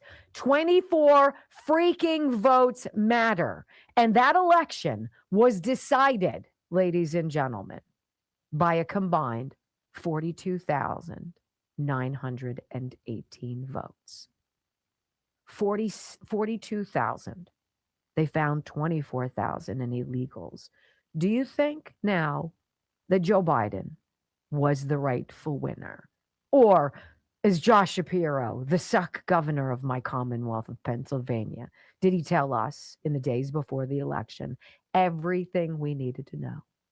When all the votes are counted, Joe Biden will be the winner. Huh. When we come back on the Wendy Bell radio program, we go back to Florida. We got to go back there because Congressman Byron Donalds has won the GOP nod for governor and is going to face off against a former Republican-turned Democrat. What he said at his victory rally last night, Byron, should absolutely panic the deep state. Next on the Wendy Bell Radio Network. All right. How are you guys doing? How are our numbers doing? I haven't paid attention, which is kind of good. Like I can't. And you guys, we're number 8 on the leaderboard yesterday. 148. It's because of you. Leaderboard, you yesterday. Let's see. Did we get any 154 comments? You know, I find that I think it's obviously your chat that matters the most, but it's the comments. It's those comments that absolutely help us. And I appreciate you. We are 314 away. That's what I was alluding to at the beginning. We've got some numbers to drop on you. I shouldn't have said it during the live show, but hey, Jules, good to see you, babe. Good to see you. I sent you 2 stories. Let me tell you about tulip blooms. One of the things I love about tulip blooms, it's always hard when you have somebody that you care about, that you want to give them a specific, or you want to give them a special gift for whatever it is, whether it's a holiday, an anniversary, a birthday, a congratulations, or hey, I love you and I'm thinking of you. And it's hard to do that without either spending a ton of money or spending too little, in which what you send is sort of cheap. What I think is great about tulip blooms is their price point. You save 10% on every Tulip Blooms order by going to tulipblooms.shop/Wendy. And whether it's the satin balm or it's the massaging oil or it's the blue face serum, the calm, everything smells so good. The quality is beyond. Your skin feels like butter. And the way they package these products, I'm going to put some of this in my hand to show you. So you just, right? And I'm telling you, it just kind of melts in your hand and you rub it into your skin and it makes you feel so soft. They wrap everything beautifully, right? Everything is wrapped. Like they care about it. It's not just thrown into some box and like sent to you and it might show up broken. They take the time. It is gift worthy.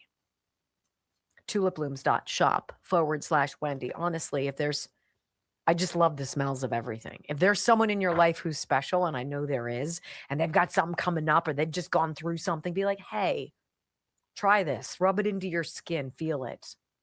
You're worth it. tulipblooms.shop/Wendy. Love them.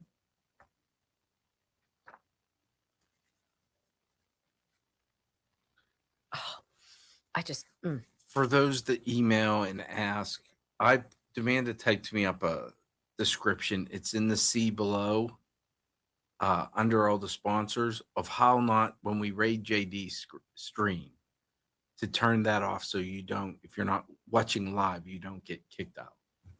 So does everybody know what that means? Tell me what they're experiencing. So when you raid and you're not like live, I don't know what that means. say they started watching 20 minutes or late. Okay. They're not live. They're watching it live, but when you're done, they're still watching the rest of the show. So when we raid the stream, it kicks them out and sends them over to JD. Okay. So yeah, I don't know how to do it, what she sent. So emailing me is not getting you anywhere. So she typed it up for me. I put it in the description. Isn't she having surgery today or something? Monday. She said. Yes. Thinking about you, sweetheart. Look at her. She's number 1 on the Rumble, on the comments. My girl. Brock's trying to get her on payroll. Yeah, well, she doesn't wake up early enough now. Wow. Must be nice to sleep in. How about some comments? Does everybody notice that Brock is slimming down? Give me a comment. Where do you notice it?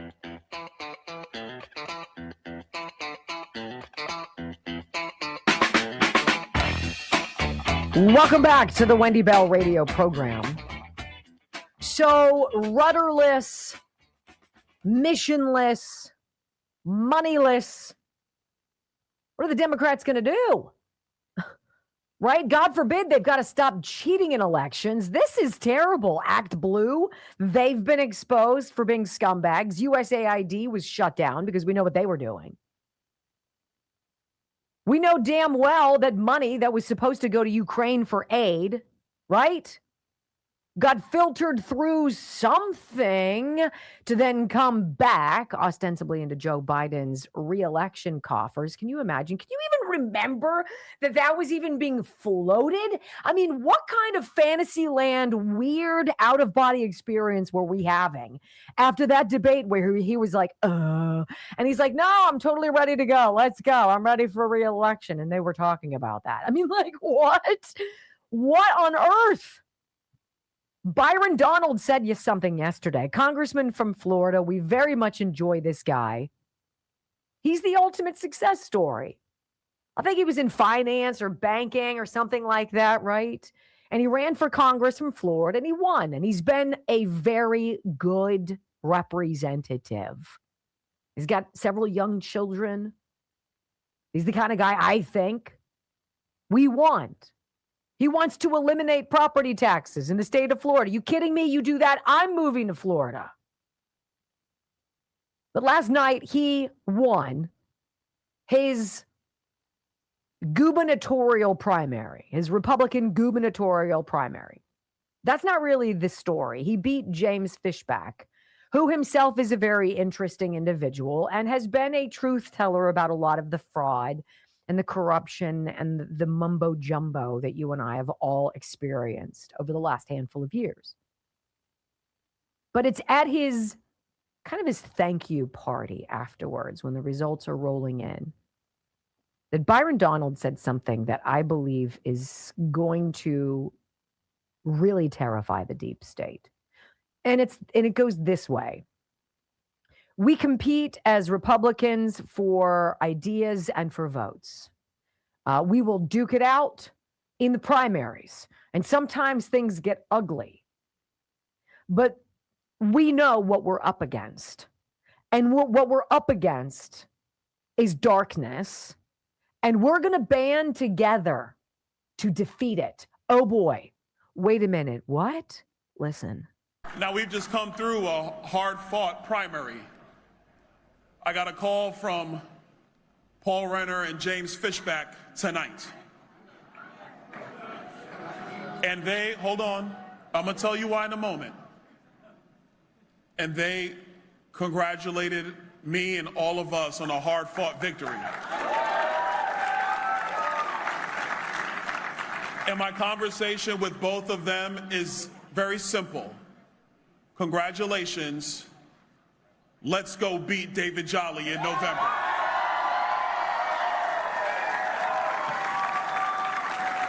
You see, because individual opinions and passionate supporters are the beauty of our conservative movement. But tonight, the primary is over. Tonight, we put aside our differences. Tonight, we are one united Republican Party.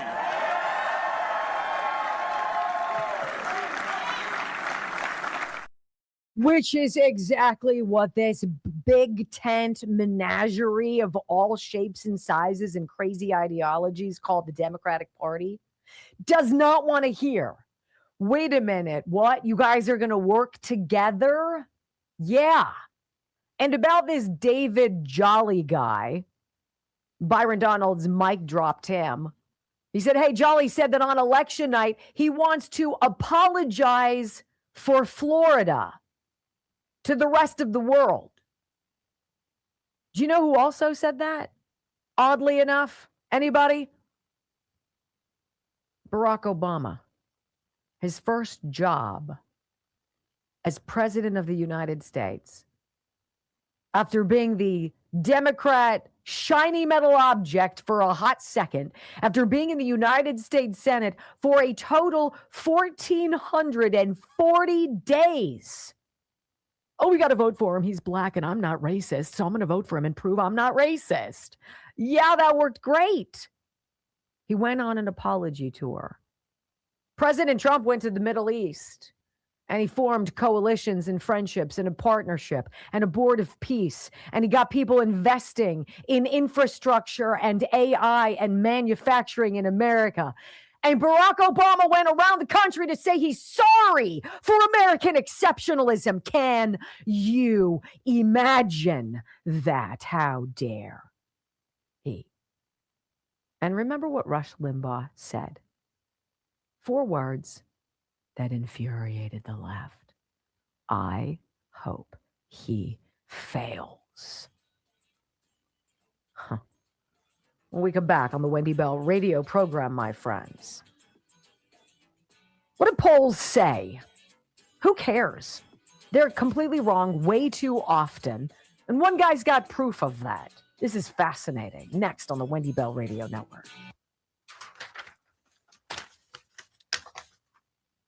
David Jolly. I can't tell you I know much about these people. I just know about our people. I just want our people to defeat these people. You know, I'm not sitting here spending hours reading about David Jolly. I know a lot of you guys have dropped some things in the chat. Drop them in the comments section so I can go back. Tell me what your ire is for that guy. I've got my own. Now I want your wife's dressing. Damn her. Right? Not fair. All right, let's see what we got going on. We've done Ghost Bed. We've done Chef IQ. Did you do Sniper? I did not do Sniper. Do you have something to report there, friend? No. Oh. That apparently the radio audience loves Sniper as much as you guys do. So this is fun for us. And Brock really is the mastermind with all of the rates and the products. We have multiple ways to get our sponsors' names out into the public. And this is why we're so selective about our sponsors, because if I don't love it, how are you supposed to? How am I supposed to tell you to get something if I don't enjoy it or think that it has value for a great number of you?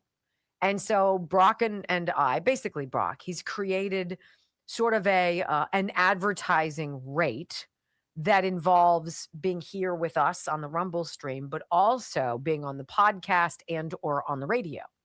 And, the radio, if we just think about John Fredericks, we are on 24 of his stations. We're on another 15 others. So we've got 40 stations. You're getting your ad out to 40 different stations, which is extraordinarily valuable. And since we've not charged for radio commercials before because we didn't have the damn list, this is what you're up against. One, as a female, but two, as a do-it-yourself radio network. They don't want to help you. They want you addicted to them, dependent on them. So now we can charge and say, hey, we know that there is a return on your investment. We know that people are going to listen to what we say because your product is good and I'm enthusiastic about it and people know the difference. And so Sniper, apparently, he got a bunch of interest.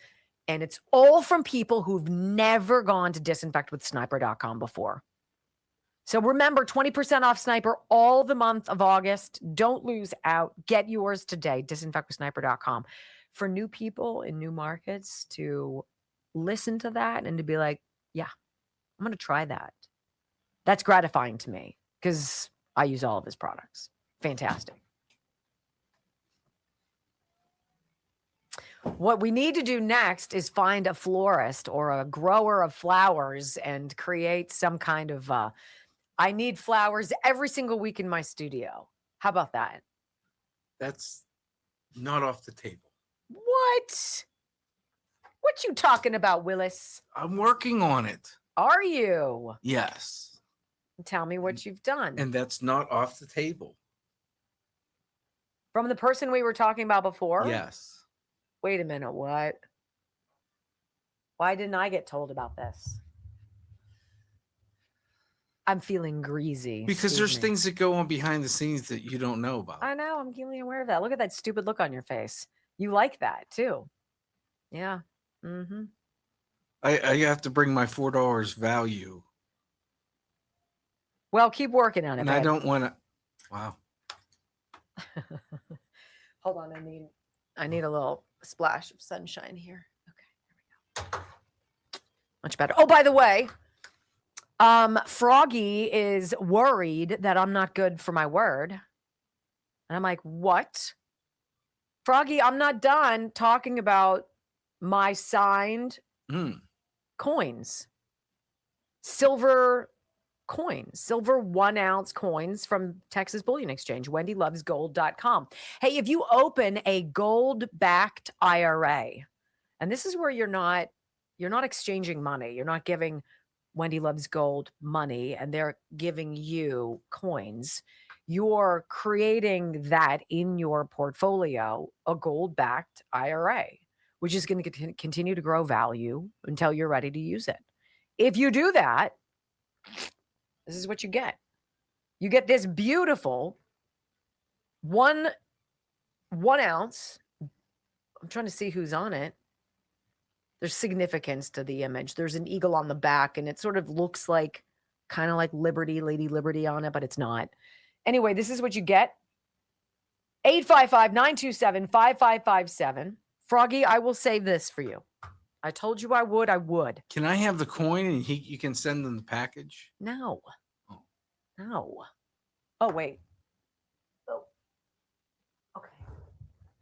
And you can ask him about how you get 6% in bonus silver. Oh, yeah. 855-927-5557. There's a reason why I've purchased a significant amount of stuff from Texas Bullion Exchange. I wouldn't do it if I wouldn't expect you to do it, right? Or I wouldn't tell you to do it if I didn't do it. So that's how we roll. I love you guys. Let's see. So that's good. That's good. I have a new read coming up next. This is a new one, and I think it's going to resonate with a lot of you.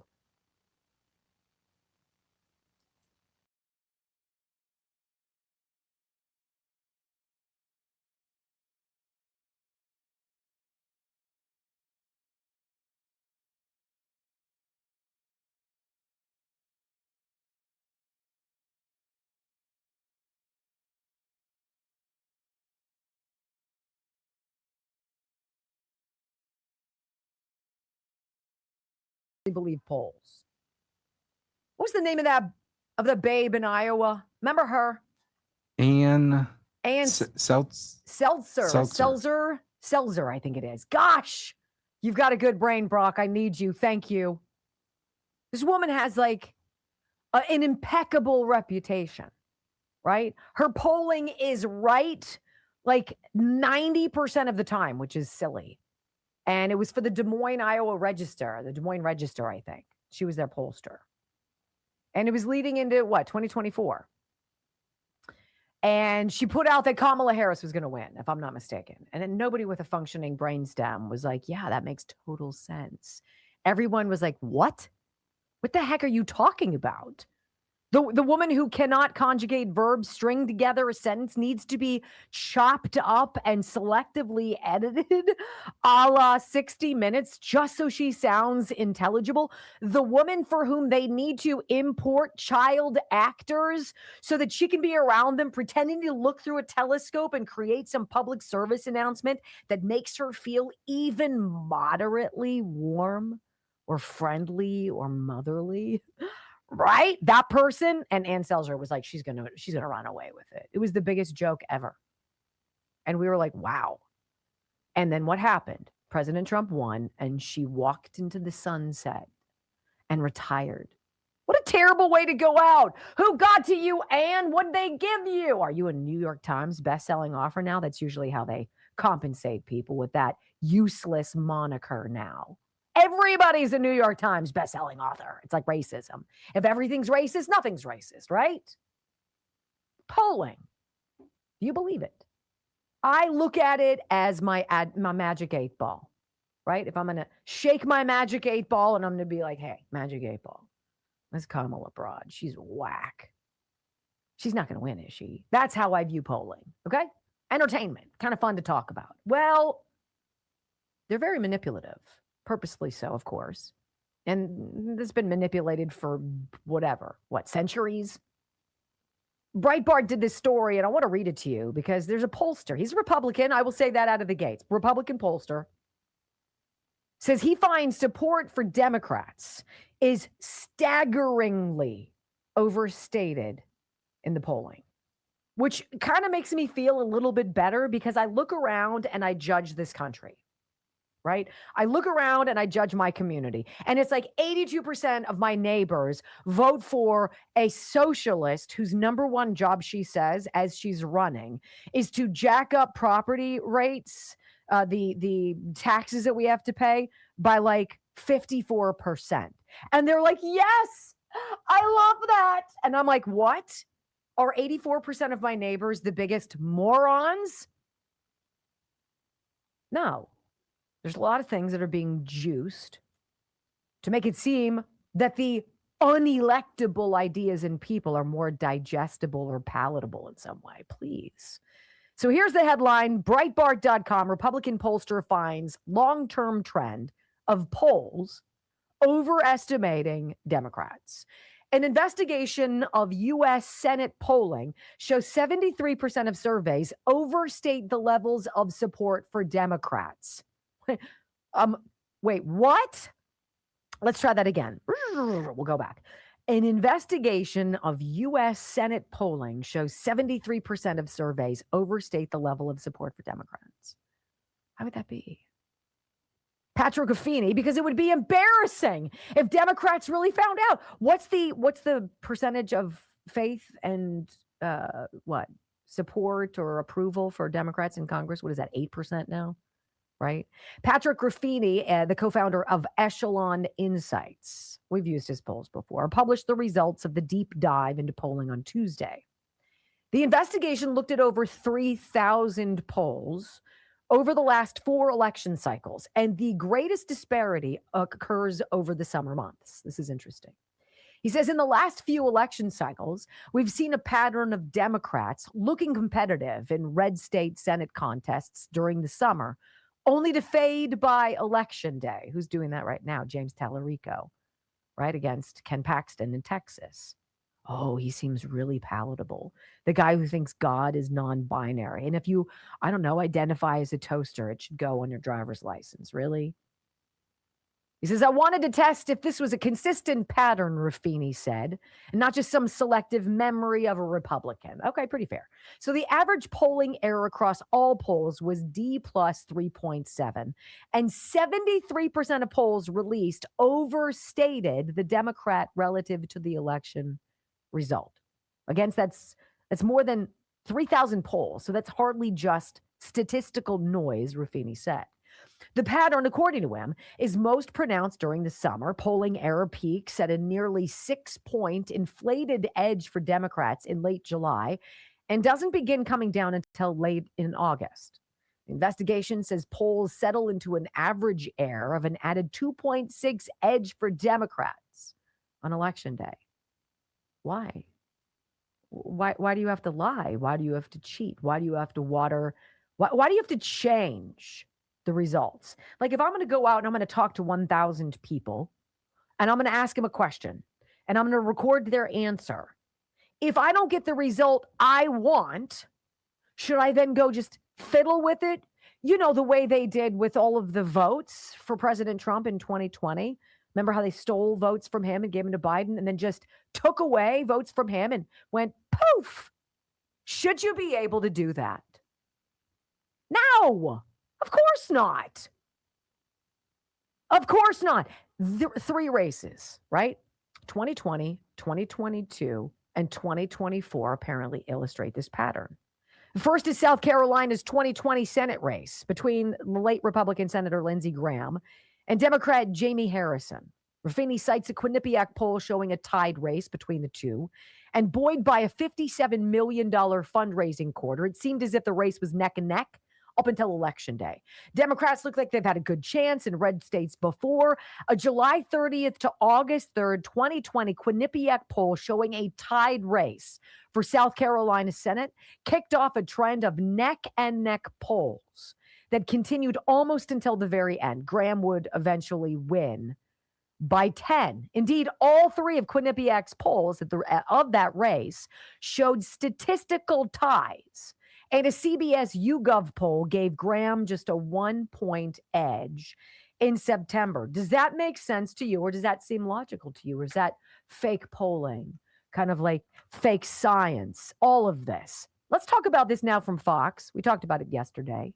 The poll of the LA mayor, you know, where are people going? And it was a fake poll, specifically allegedly made to see how many news outlets, how many politicians would fall for it. And without any kind of independent analysis or verification, validation, or what have you, simply parrot it. I'm not so sure the people who put out the fake poll, which suggested 85% of Spencer Pratt's voters in the LA mayor's race, were going to vote for Karen Bass over Nithya Raman. I don't think the polls creators, the fake polls creators, thought Karen Bass was going to be the one to pick it up and parrot it. Listen to this from Fox News. Fake poll result, or many results.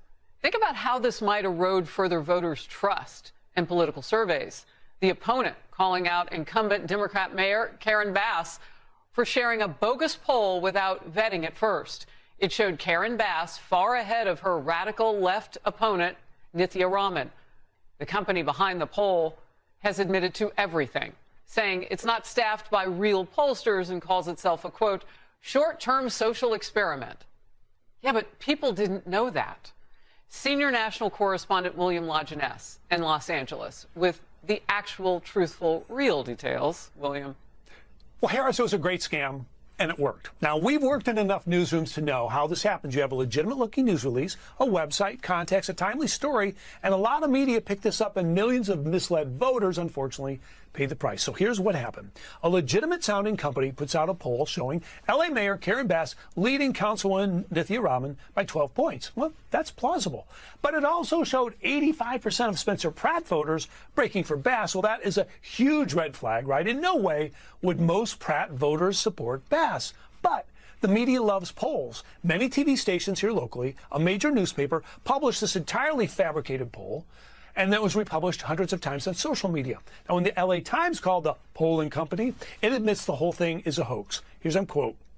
Median Strategies was created as a short-term social experiment to examine how purported polling information could enter and spread through the political information ecosystem without independent verification. It also said that no one involved got paid and that the project was not funded by a candidate, campaign, party, or PAC. What this actually proves is your news, Fox, MS Now, ABC, NBC, CNN, all of them, and your local affiliates who purport to be there to serve you and your community, to give you the information you need, failed to do the very basic fact checking on something so ridiculously unbelievable that 85% of Spencer Pratt voters deciding that they were going to swallow it for Karen Bass. Are you kidding me? Karen Bass is the reason Spencer Pratt got in the race because of her failure with the Palisades fire and everything else.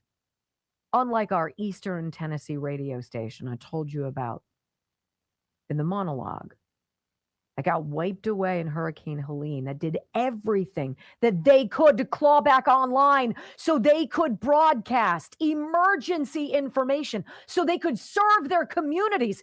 Your media doesn't give a damn about you. Finally, here's a little addendum, and now the blame game begins. Nobody critically thinking for themselves anymore, the least of which the media. Here's Fox again. Now, Mayor Bass, understandably, she shared the poll, and she defends what she did by blaming the media for not doing its job. Councilwoman Rahman blamed the mayor for promoting a fake poll without properly vetting the source. Bottom line is, the experiment proved a point, right? Newsrooms are thin, experienced people are out. The pressure is to feed the beast, not to hold the story indefinitely until you're 100% confident it's sourcing, and this is what happens when that happens. Did you hear that? The experiment proved a point. Newsrooms are thin. Experienced people are out. The pressure is to feed the beast, not to hold a story until you're 100% confident of its sourcing. And that, ladies and gentlemen, is what has given rise to all of the people who can do that. You know where they're located? On social media. People like us. Like we, the people, podcasters, investigative, independent journalists like Nick Shirley, right? When we come back on the Wendy Bell radio program, if you think flock cameras are a violation of your rights, well, this next story is going to blow your mind. You got Comcast? Oh boy, next.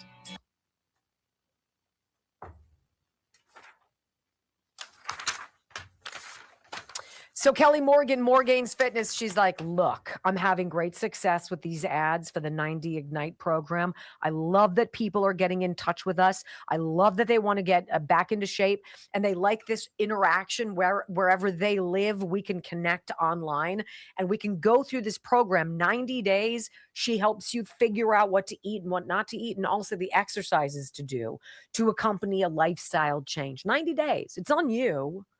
But that's what Morgane's Fitness does. She said, you know what? Please encourage your folks, if they'd be so kind, to hop on over to the website and vote for us as the best local gym in the southwestern slice of the land before time. So morgainsfitness.com. And huge, huge props. Good luck to our friend Kelly Morgan, who's going to be doing some bodybuilding, showing off of her beautiful muscles this weekend in Cleveland. And I wish you the best.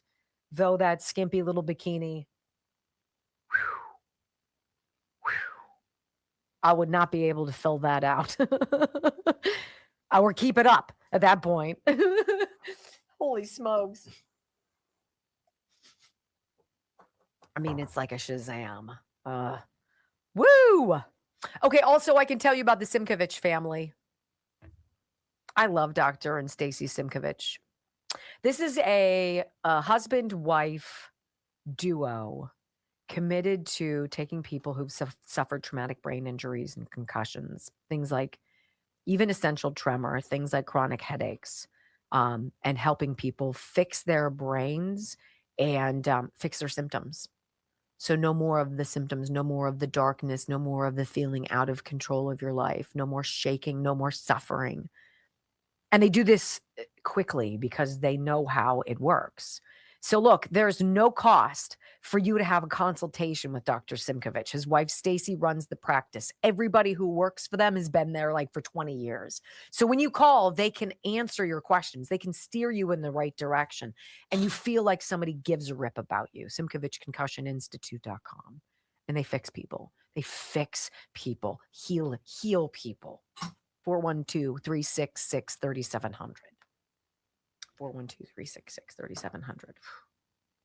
Every day I get to talk about them is an opportunity for me to reach out to a new person who's never heard it before. Don't suffer. They get you in and out in like 3 to 5 days. Come to Pittsburgh, hang out for a while, go to Stinky's, see Jack. Right? He's going to be like, Mom, shut up.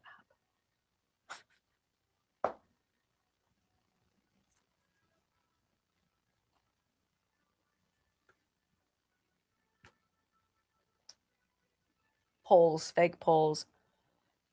Wow, it's so shocking, right? It's like a headline. It's that we're not going to cover ivermectin, but we are going to cover this. We aren't going to cover Fauci, but we are going to cover this. We're going to bury everything that's ugly for us that we're a part of, and we're going to cover this. That's how you get 0 minutes on Fauci. That's how you get 0 minutes on ivermectin. 0 minutes on corruption in the deep state. 0.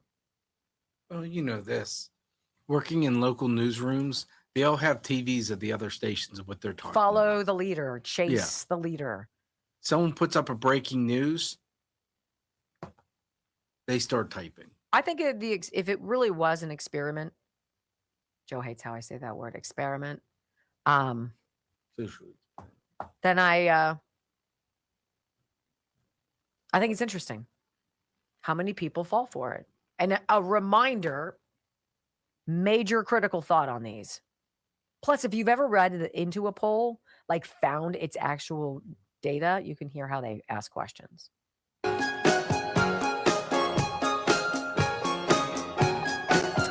So we've covered quite a bit on this Wendy Bell radio program, which is sweeping across America. Common sense conservatism, it's not complicated. You know, we've talked about the flock cameras. These license plate readers, LPRs as they're called. Innocuously enough, right? Well, we're going to fight crime with these. We can follow some bad guys, trail from city to city, state to state with these cameras that spy on your license plate. And people are like, that is really creepy because not only can these cameras spy on your license plate, they can detect also, there's obviously technology based on phones and such that can tell everybody who's in the car with you. That seems very invasive, doesn't it? Yeah. So people are going out, they're cutting them down. They're trying to vandalize them. And hopefully the whole flock situation is loud and clear. We don't want to be surveilled. I don't need to be watched. I'm watched 3 hours a day on this program. That's far enough. I don't need you seeing my every move. How about this? Comcast yesterday, this story's going to blow your mind. Let me just pull it up from Liberty Daily. Headline, Comcast turns millions of routers into motion sensors. What? The same Wi-Fi signals can ID you with 99.5% accuracy. Say what? Dear Comcast customers, the internet gateway in your living room is now a motion sensor. It's free of charge, and the data can go to law enforcement without further notice. What's more, researchers have already shown that these same signals can identify exactly who is in the room. Tuesday, woo-hoo! Comcast unveiled Xfinity Shield. It's a home security platform built entirely around the Wi-Fi network. Its centerpiece, Wi-Fi Motion, turns the leased gateway into a motion detector at no extra charge. Sounds super. According to Comcast, typical customer has roughly 36 devices connected to their Wi-Fi. Wi-Fi Motion works because a human body moving through a room disturbs the signal field between the gateway and stationary connected devices like a printer or a game console. And while the feature is opt-in, And according to Comcast's rollout materials, does not track phones or reach through Wi-Fi extenders. Those limitations are choices Comcast made in software, not limitations of the technology itself. What did we learn about the flock cameras? They're like, well, there's a chip, but we didn't activate the chip. Something must have happened. I don't know what it was. And we're like, right. Comcast says Wi-Fi motion works, quote, without recording video, capturing images, or identifying individuals. The company, though, not shy about identification as a product, right? The $15 a month tier, Xfinity Shield Select, adds AI-powered cameras that identify people, pets, packages, and vehicles. The free tier's restraint is a line drawn one product SKU away. Their own terms spell out where the data can go. According to the fine print that drew criticism when the feature was first appeared last year, Comcast, quote, may disclose information generated by your Wi-Fi motion to third parties without further notice. What could go wrong? In connection with law enforcement investigations, users pointed out at the time that the only complete opt-out is returning the Xfinity router. Guess what router I have? That would be right. Xfinity. The true capabilities of this technology were laid out by researchers at Germany's Karlsruhe Institute of Technology in findings presented last November at a conference on computer and communications security in Taipei. Using nothing but the traffic from an ordinary Wi-Fi network, their system identified people with 99.5% accuracy in a study of 197 participants, regardless of viewing angle or how the person walked. The method exploits beam-forming feedback information, BFI, housekeeping signals that every connected device sends back to the router so it can aim its transmissions efficiently. Beam-forming has shipped with consumer Wi-Fi hardware since Wi-Fi 5, whenever that was. Because this feedback travels unencrypted, anyone within radio range can read it and, using a trained model, convert it into a crude radio image of whoever is present. The person being identified does not need to be carrying a device at all. It is enough that other people's nearby phones and laptops are talking to the router. The technology turns every router into a potential means for surveillance. Wow! What possibly could go wrong? I couldn't fathom it. Are you kidding me? And the only solution is to return your router. When we come back, feeling safe and protected, right? When we come back, hour number 3 of the Wendy Bell Radio program, influencing the influencers. Wait until you hear how much Big Pharma paid during the first year of the pandemic to influence you. Next on the Wendy Bell Radio Network. That's scary as crap. So, and then you're going to call and they're going to be like, no, that's not what we do. We're not doing that. You have to opt in on this stuff and you'll bullshit. That's a big pile of poopy and you know it. Yeah. Can we give you a discount? Yeah. Well, how about we give you the top tier channels for free? They all suck. Literally. I don't remember the last time I sat down and watched television. It's on peripherally if there's a Pirates game or if there's Premier League soccer going on. The kids and Joe all watch that. That's it. Literally, that's it. I do not watch television. But I am finishing Scandal, season 4. Jake's walking down the hallway right now. He's about to get popped. I feel it. I stopped it. And I was like, head of B6 now? yeah, he's past it. He's past that. Now Rowan is going after him and cleaning up. And Olivia's tried to kill him. Ugh! It's so nice to have something mindless to think about. So I'm not worried about how corrupt my government is. All right, let's talk to you guys about Health Revolution. My father spent many, many years of his life with health insurance. That was primarily how I remember growing up, is he became like that He became like that radio station in Eastern Tennessee in our neighborhood. He was the person that everybody went to in the neighborhood for help, and he did it for free. He helped people go over their policies. He saw what they had, what they didn't have, what they needed, what they were overspending on. And it really is how he cut his teeth in the industry, which is a big deal. So when he was worried that our son Michael was off of our family insurance, he peppered me again and again. Has Michael gotten on a program? And I'm like, then Health Revolution comes along, and our friend Tom Yakupin is talking to me about what this is. And I'm like, seriously? I'm connecting you with Michael. And an agent from Health Revolution and Michael got together. He said it was 15 or 20 minutes. It wasn't a heavy lift, and he's going to have coverage that he needs that gives him peace of mind for about $200 a month. What? Far cry from some of the premiums people are paying. You want to save 30 to 60% right now? That's the information. Info.healthrevolution.net. Info.healthrevolution.net. 800-868-6187. I'm not blowing sunshine up your skirt. Choose your doctor.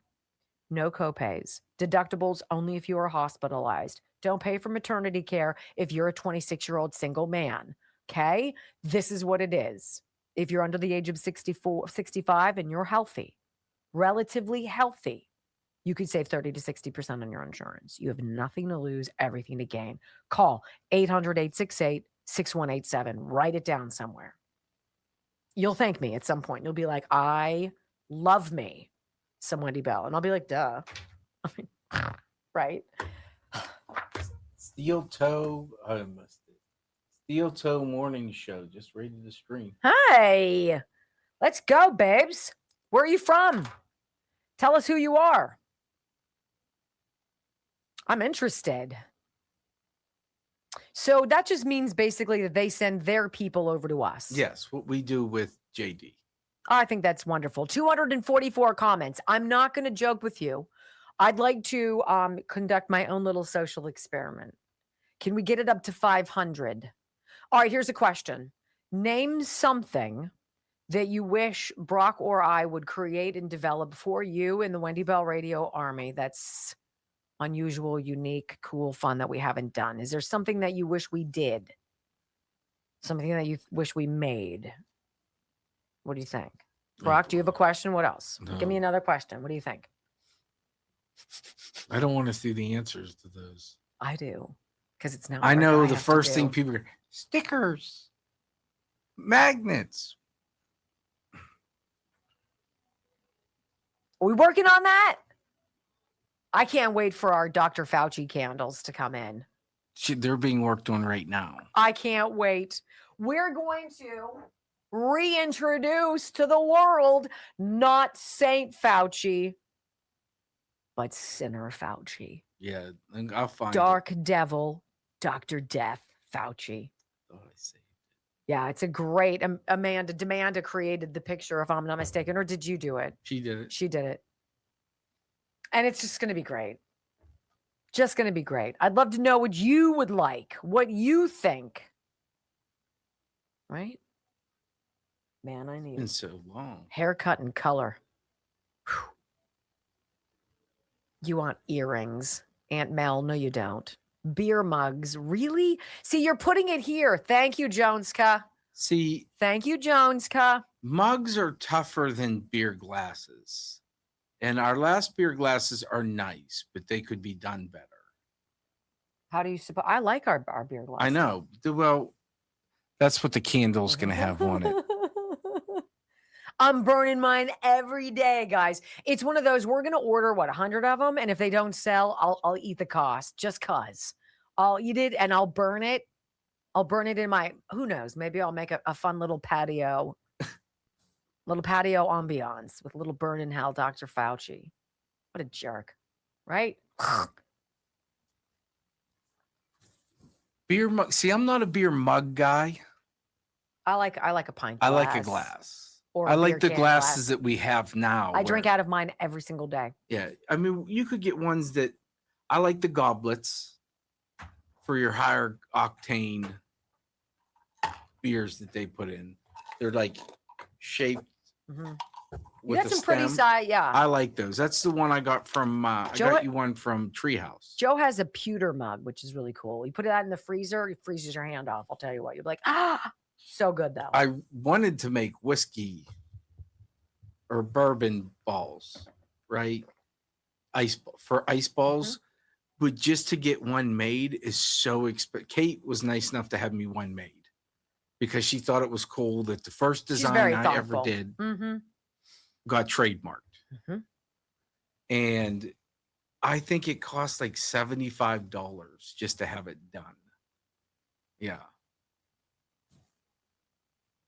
Let's see if you guys took the bait here. Now, only 10 people. You guys are killing me. What do I have to do? Hi, Veldrana. Is that what it says? Another idea would be have it say, I plead the fifth. That's cute. I like it. Try a Shinerbach, Wendy. Love it.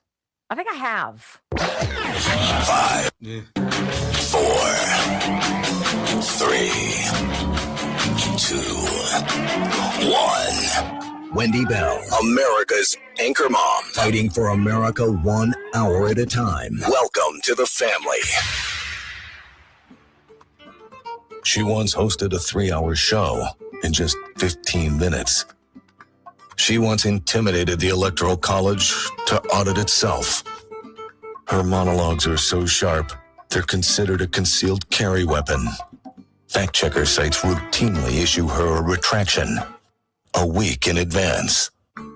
Even her commercial breaks trend on social media. Her freedom of speech has diplomatic immunity. She doesn't just drain the swamp has to ask for cab fare. Wendy Bell is the most interesting conservative woman on radio. Keep rumbling, my friends. 3 hours of gold, truth, and excellence. You've just signed up for the WBR Army. Strap in. This is the Wendy Bell radio program.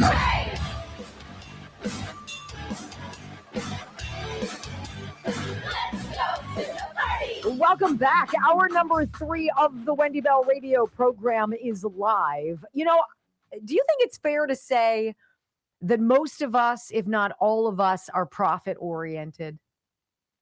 Would you think that's safe to say that you need to obviously make money, generate revenue in order to survive, obviously, but to become what you want to become? I guess my question would be, where is that line where the money is not worth the sacrifice you would have to make in your own morality? Right? Would you make $10,000? Would you take it? Would you feel okay about that? If you knew what you were going to do for that money was going to harm someone else, someone you didn't know, would you be okay with that? I think a lot of people would say, well, how harmed? Maybe. And yes, $10,000 is a lot of money. I could do a lot with that. It seems to be like the argument about big pharma. If what you're making, and you're scientists, right?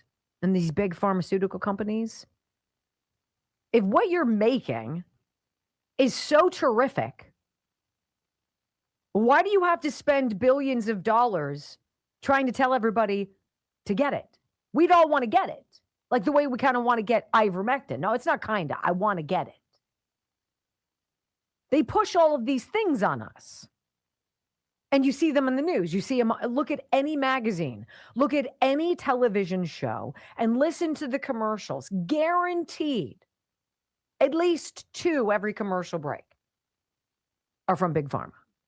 About some ailment, some malady, some cure. Oh, but we've got this. Oh, it's life-changing. Oh, you got diabetes. Oh, we can help you with hair loss. We can do anything for you. Just take this shot. If it was so great, we wouldn't have people walking around with problems. We wouldn't be sick. We wouldn't be bald. We wouldn't be fat. We wouldn't have acne, right? We wouldn't have allergies. We'd be golden. Right. Did you guys know that Big Pharma tripled the money it spent, that it typically spends in a year advertising its products, tripled its ad spend since 2015. Really, during a global pandemic, that certainly helped. How much does that money support our quote unquote news? You guys remember what Terry Moran said on Monday? Kind of like an almost a passing by comment. Former ABC News hack who lost his job after being a complete, donkey to President Trump in the Oval Office. He said he was working on a story about the virus and about the lab leak theory that anybody with a functioning brainstem knew was where it came from, right? I mean, it's been 6 years we've known this. And he was putting together this story for the evening news. He was excited about it. I've been there. I've had my stories get yanked from lawyers, legal departments, and what have you. And he said when the story came back to him, it wasn't even remotely at all what he had done. At all. And if you do a story, an expose on television, it can take days for a story that only is 2 minutes long. And he found out that his news bosses, presumably the heads of ABC, floated his script by Anthony freaking Fauci, who wanted to squelch any story of the lab. Terry Moran knew that in 2021, 2022. Do you think that's significant? Should your media be sourcing or running its stories as independent, right? Through the very people that they affect? Of course not. How about this? The Campaign for Sustainable Prescription Pricing. That is a website. Mouthful, but a website, and it's important, and you need to know this. A dose of reality, breaking down Big Pharma's year of bad behavior in 2025. With each new year comes a time-honored tradition for Big Pharma, hiking prices on hundreds of brand-name prescription drugs in the first week of January. Trump unraveled a bunch of that yesterday, by the way. If you haven't caught on his prescription drug slashing, it's going to be a huge story, particularly if you're older. As 2025 winds down, this is obviously a story from the end of last year, we can look back on a year of increased scrutiny around Big Pharma's direct-to-consumer advertising and its role in increasing costs for American patients, taxpayers, and the U.S. healthcare system in order to boost sales of high-priced, blockbuster drugs, even when they may not deliver the best clinical value for patients. Top 10 big pharma companies spent $35 or $36 billion in 2025. $36 billion. Do you think that's just because it came out of their pockets? No, they then pass that on to you. So that's where it's all coming from. In the first installment of our year-end series, we reviewed Big Pharma's egregious pricing practices in 2025, including continuing to hike prices faster than the rate of inflation and bringing new drugs to market with skyrocketing launch prices. According to the March report from Adweek, this is from last year, the pharmaceutical industry's ad spend has grown from $12.2 billion in 2015 to an estimated $39 billion in 2025. I was off by $3 billion. The report noted that during the same 10-year period, the pharmaceutical industry's share of total U.S. ad spend expanded from 6.8% to forecasted 9.8%. Big Pharma spent $3.3 billion advertising just 10 brand name drugs in 2024. $3.3 billion. These are the drugs for the weight loss, right? These are the drugs for all of the things, diabetes and obesity and yada, yada. They spent more on sales and marketing during the pandemic, ladies and gentlemen, than they spent on the research and the development of medicine that is beneficial for us. Does anybody else find it odd that their ads are all over the news, on the back of every magazine. They're in the bus, whatever they're called, shelters, right? They're on buses. They're on giant billboards, Pfizer, Moderna, what have you, Eli Lilly. Are we actually getting healthier? Or were they just trying to convince you to roll up your sleeve and inject something into your body that would create a host of new problems for which Big Pharma had a solution? Bobby Kennedy is trying to get these 10,000 chemicals that the Food and Drug Administration doesn't monitor, doesn't test, doesn't know anything about, out of our food supply. He's trying to change the food pyramid so that it's realistic. How about getting some vitamin D? How about getting some steps? How about a sit-up and a salad? Meanwhile, the crushing blow of advertising always. If you were to take pharma advertising out of the media, would the media survive? Absolutely not. There's not enough money in the world for Fox News, CNN, MS Now. There's not enough people willing to invest in it anymore to keep it afloat. Pharma is the connection to the media. The media parrot Big Pharma. And who loses? All of us, we the people. So again, back to my original question. What's the dollar amount? What's the side effect that's too big? What's the collateral damage that is a bridge too far? For you to say yes or no, in fact. They don't care if they hurt you. They just want you coming back for more. And the news is their sugar daddy, ladies and gentlemen. That's why we don't trust them or the polls. And when we come back, I will say this to you. So frustrating. Democrats have a new plan to win the midterms, guys. It's sexy. It's exciting. It is new. It is fresh. It is outside the box. I mean, oh my gosh. Well, that was fake news. Next on the Wendy Bell Radio Network.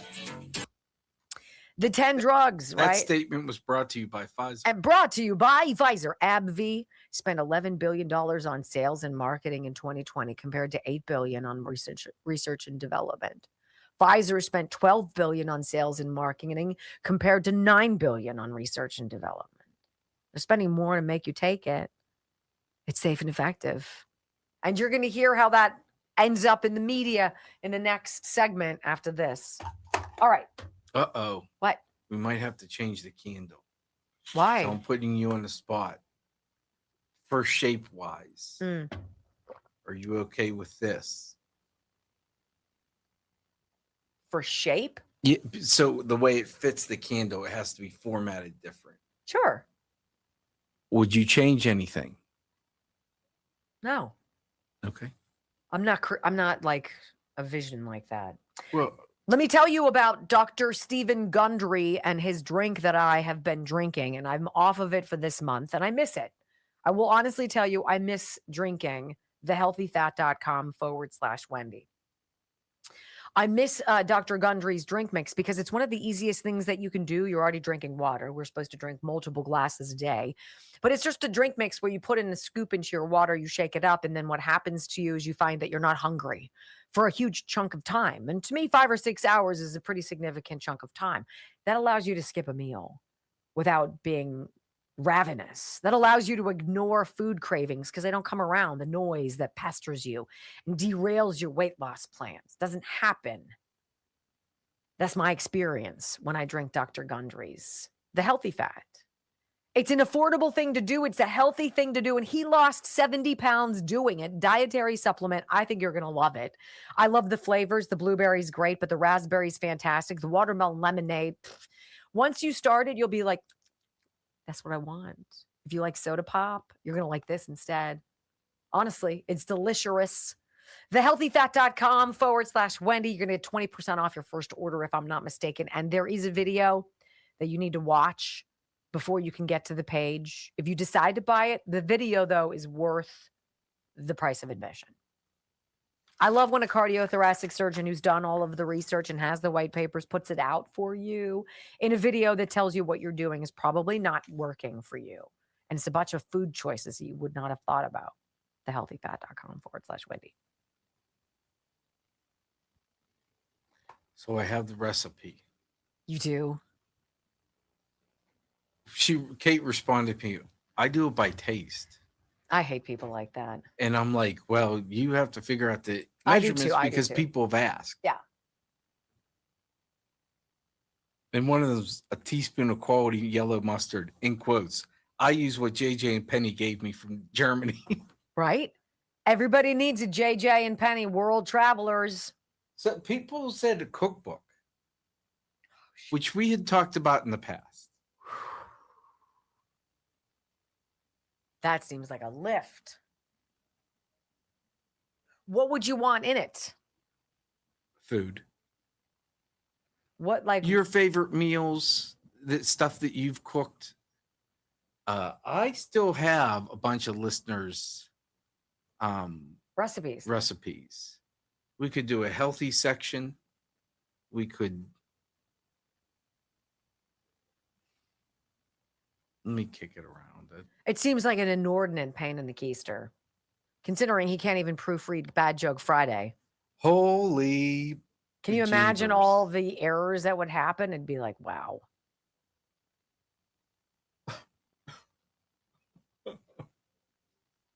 Sorry. Oh.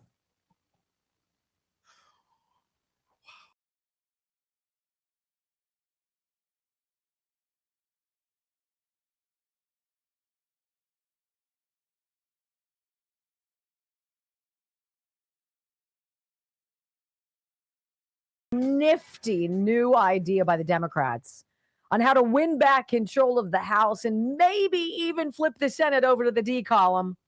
I want to read this to you by the Campaign for Sustainable Prescription Drug Pricing. This study that shows we've gone from $15 billion to $39 billion in ad spending from Big Pharma. The study shows that brand name drug manufacturers, including AbbVie, Pfizer, Novartis, GlaxoSmithKline, Sanofi, Bayer, and Johnson & Johnson all spent more on marketing and selling their products during the pandemic in 2020 than they did on developing new treatments. AbbVie spent $11 billion on sales and marketing compared to $8 billion on R&D. Pfizer spent $12 billion on sales and marketing compared to $9 billion on research and development. Novartis, $14 billion sales and marketing, $8 billion research. Glaxo, $15 billion sales, $7 billion on research and development. So what is it? Is it an addiction to profit or to healing? Well, I think we pretty much know the answer. Isn't that a shame? Like, I get business. I get it. All right, so here's the story I kind of teaser-beazered when we went to the break. So much cringe. This is what the Gateway Pundit writes. It is kind of gross. Liberal media outlet Axios reports Democrats' new midterm strategies. What? Bringing sexy back. Yes, ladies and gentlemen. Yes. Yes. No. Who the hell is sexy? John Ossoff? Brock, you love John Ossoff. He's super duper, isn't he? Ever since the 2024 election, and even before that, the Democrats have been struggling with men. Male voters have been abandoning the Democrats in droves, and the party has literally no idea what to do about it. Basically painted themselves into a corner on this by spending years demonizing men and pushing terms like toxic masculinity. Their efforts to turn this around kind of comes off as a hollow and desperate attempt. The media is trying so hard to help them as well. The liberal journal, The Atlantic, recently published a piece declaring that the era of the Democrat manly man is back. Who do you know, Brock? Who's a Democrat man who's manly? What do you think? Who? I really don't know any. Who? They all have James man buns. Tallarico? Yeah. Who eats barbecue with a napkin? I mean, Chuck Schumer. I mean, if there's one thing men do, it's grill. Chuck Schumer missed the mark on that one. Yeah. Yeah. Now the liberal outlet Axios is reporting that the Democrats are bringing the sexy idea back. And here's this guy, Alex Thompson, posting on his Twitter page. Democrats enter their thirst trap era. What does that even mean? Unbuttoned shirts on CNN, exposed biceps on the rally stage, made for TikTok thirst trap B-roll. I don't even know what that is. And the return of the tan suit. These are all the strategies. It's not making parents be in charge of their children and making the right decisions for them. It's not getting dudes who are apparently not really good athletes when stacked up against other dudes, allowing them to play in women's sports, getting rid of that, right? What would be sexy if you were a Democrat man? Oh, I don't know. Trying to protect the border, trying to protect your neighborhood, trying to get the goons who are criminal, illegal aliens, the boop out of our freaking country. How about that? That's sexy to me. Sexy isn't about what you look like. It's not about your chest. It's not about your butt. It's not about any of that stuff. It's about your quality. Therein is the problem. I think their biggest problem is they can't even define what a woman is. So how are they going to define what a man is? The left is leaning into candidates who look young, energetic, and even desirable. I'm sorry. I need a wind machine to blow wind through my hair. I'm telling you what, I got nothing for you. We see a rise in young millennials or the top part of Gen Z trying to get into office, says Grace Weinstein, a politics and culture senior correspondent at The Recount. We're talking about a generation that is not always image obsessed, but always image aware. I don't really care what you wear. I mean, honest to God, if we cared, would we have honestly voted for President Trump? No. I don't care what he looks like. I don't care what his waistline is. I hope he's healthy. I don't care about his hair. I find sometimes his skin color distracting. I wish they would come out and say it once and for all why the hell they have to put that weird color on him. It's terrible. I agree. That's not why I voted for him, and it wouldn't be why I didn't vote for him.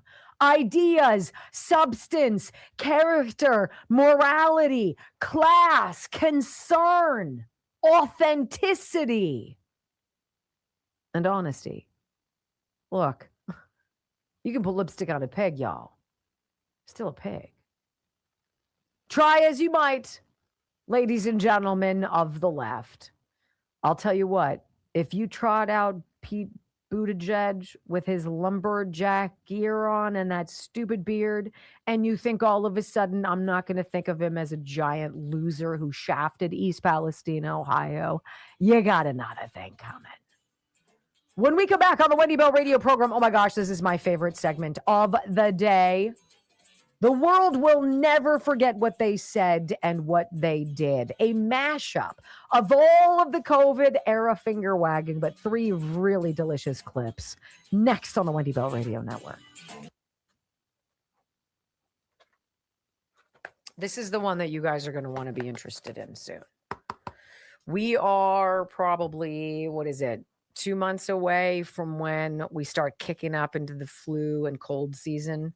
You get the weather changing. If you have kids at home or you have grandkids and you're one of those angels that helps your kids raise their kids, you don't have time to be down and out with the flu or a cold or some kind of virus or bacteria or what have you. That is what I love about Healthy Cell. They provide this 1-dose pouch of microgel. It's the immune super boost. This is your bubble of protection from the creepy crud that comes home from school, right? This is it. healthycell.com/Wendy. healthycell.com/Wendy. I'm even going to put on my glasses and tell you why this is so important. What's in this? And the thing about the gel, is it's for absorbability. 165% better absorbed down to the cellular level than taking a pill or a capsule. Cell defense is the best self-defense. Support your immune system with a powerhouse phytonutrient blend of echinacea and elderberry, plus vitamins and minerals in a juicy blackberry-flavored microgel. Brock, you taught me about elderberry. I didn't know about that. Yeah. It's a powerful what? Is that a healer when you've got like a cold and your throat is like... They say you should take it when you start to feel sick, and it minimizes it. I'm going to the bathroom again, by the way. Sorry.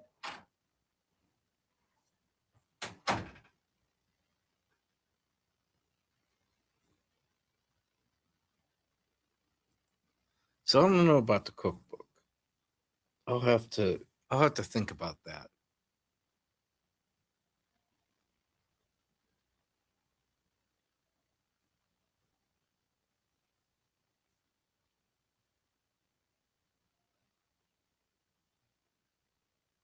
See, what she doesn't tell you, this all falls on to me. So when she puts out questions like that, it doesn't fall on me. I get to do it.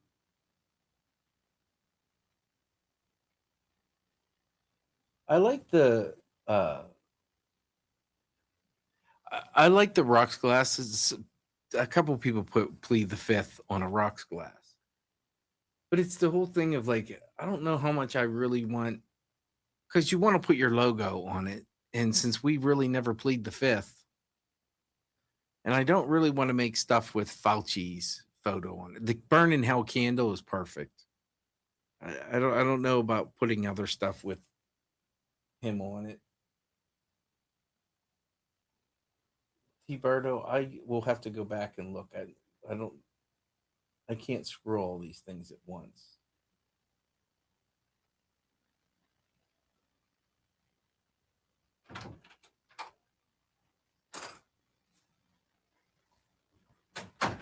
Maybe we do another thing of rocks glasses. I don't know. I have had Jolene make me the rocks glasses with the cartoons of us on them. So I have 2 rocks glasses just to see what it would look like. But to put I plead the fifth on anything, I don't know. We never have to plead the fifth because we don't lie. So True. Who have I forgotten, Brock? I'll tell you what. We'll do a cookbook. Wow. Watch out there, babe. If Paul from Stinkies no. is willing to give us the buffalo chicken dip recipe. I'm going to do this thing I told you I was going to do earlier. I'm going to do it tomorrow instead, earlier, because I think it's really interesting, and it has to do with my son and his sleep. He was telling me he was having such a hard time sleeping, and we've got a new 2 reads this week, and I don't like to do them back to back, but I think that might be beneficial. And, well, shoot, I'm already here, for heaven's sakes. Let me see. I find this very interesting. I'm on the wrong page. Come on now. All right. So, and I didn't know about this. I don't know about a lot of things, and I find out about it. I'm going to read this to you. If you've been walking into rooms and you've been forgetting why, or you're losing your train of thought mid-sentence, 60 seconds here. If you don't know about this, I didn't. There's a little gland in your brain. It's called the pineal gland. You may have heard of it. Pineal gland is a small pea-sized gland deep in the brain that produces melatonin, the hormone that regulates our sleep-wake cycle. It's most active at night and plays a key role in how well you fall asleep and stay asleep. It's sometimes called the third eye in spiritual traditions going back thousands of years, but mainly it controls your circadian rhythm, which is important to me because mine's weird. Over time, everyday stuff like water and processed food can cause it to build up with calcium and fluoride. That buildup is linked to brain fog, poor sleep, and memory struggles that a lot of people just chalk up to getting older. Pineal Guardian X is what it is called. It's a liquid drop formula with 11 natural ingredients: lion's mane, bacopa monnieri, ginkgo biloba, and so much more, made to help support that pineal gland health and your body's natural melatonin production. 2 droppers a day mixed into any drink. Okay? Nutraville.com/Wendy Bell. I'll continue this in the break.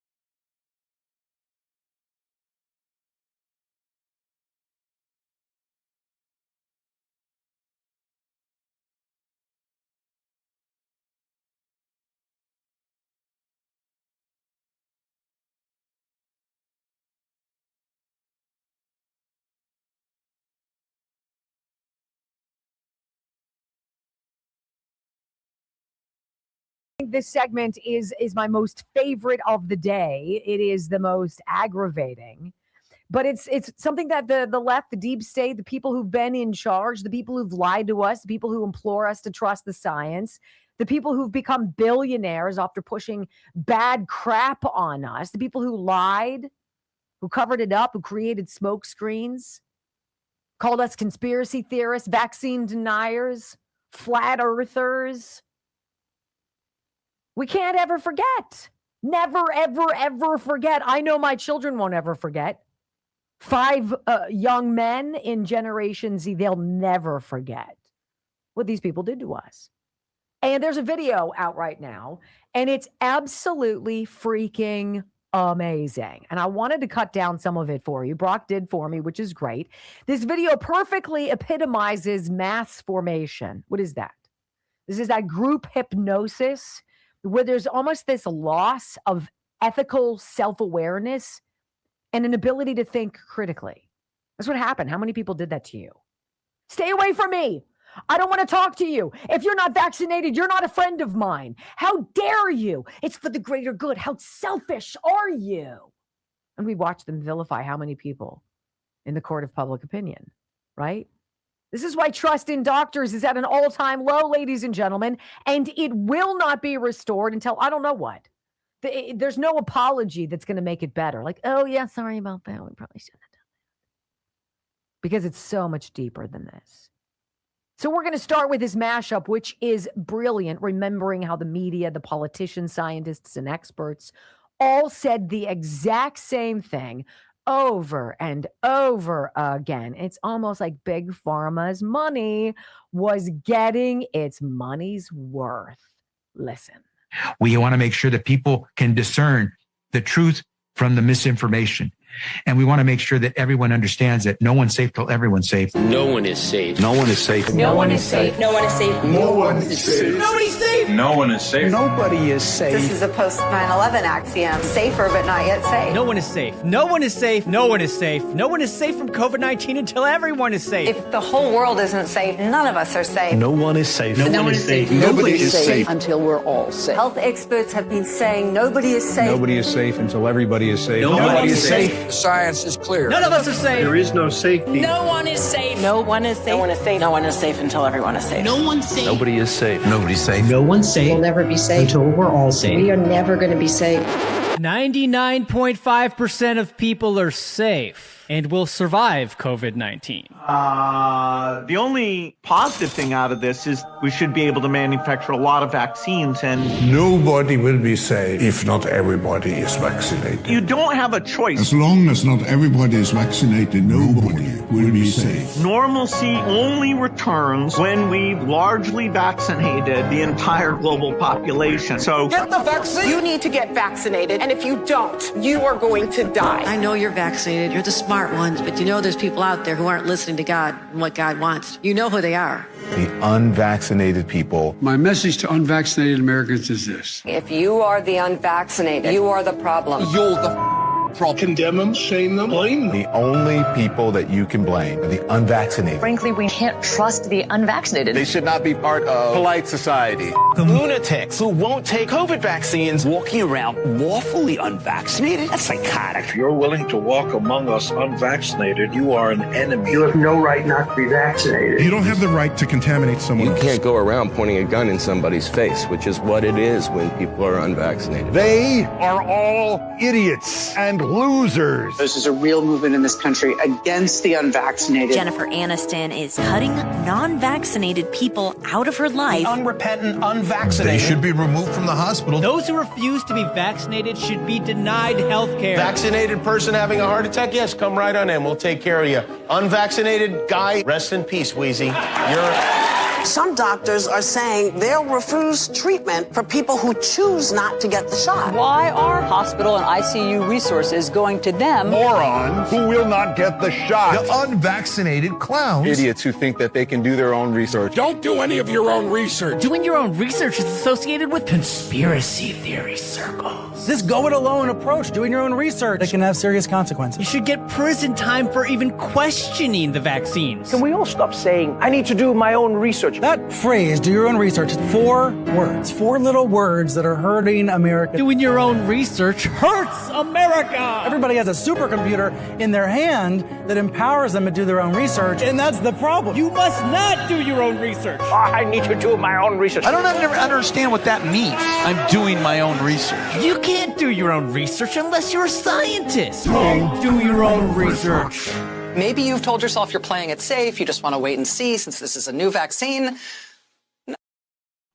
I mean, it's absolutely jaw-dropping. So many of those clips I had never heard before. These are conservatives. These are liberals. These are people who talked out of their butts.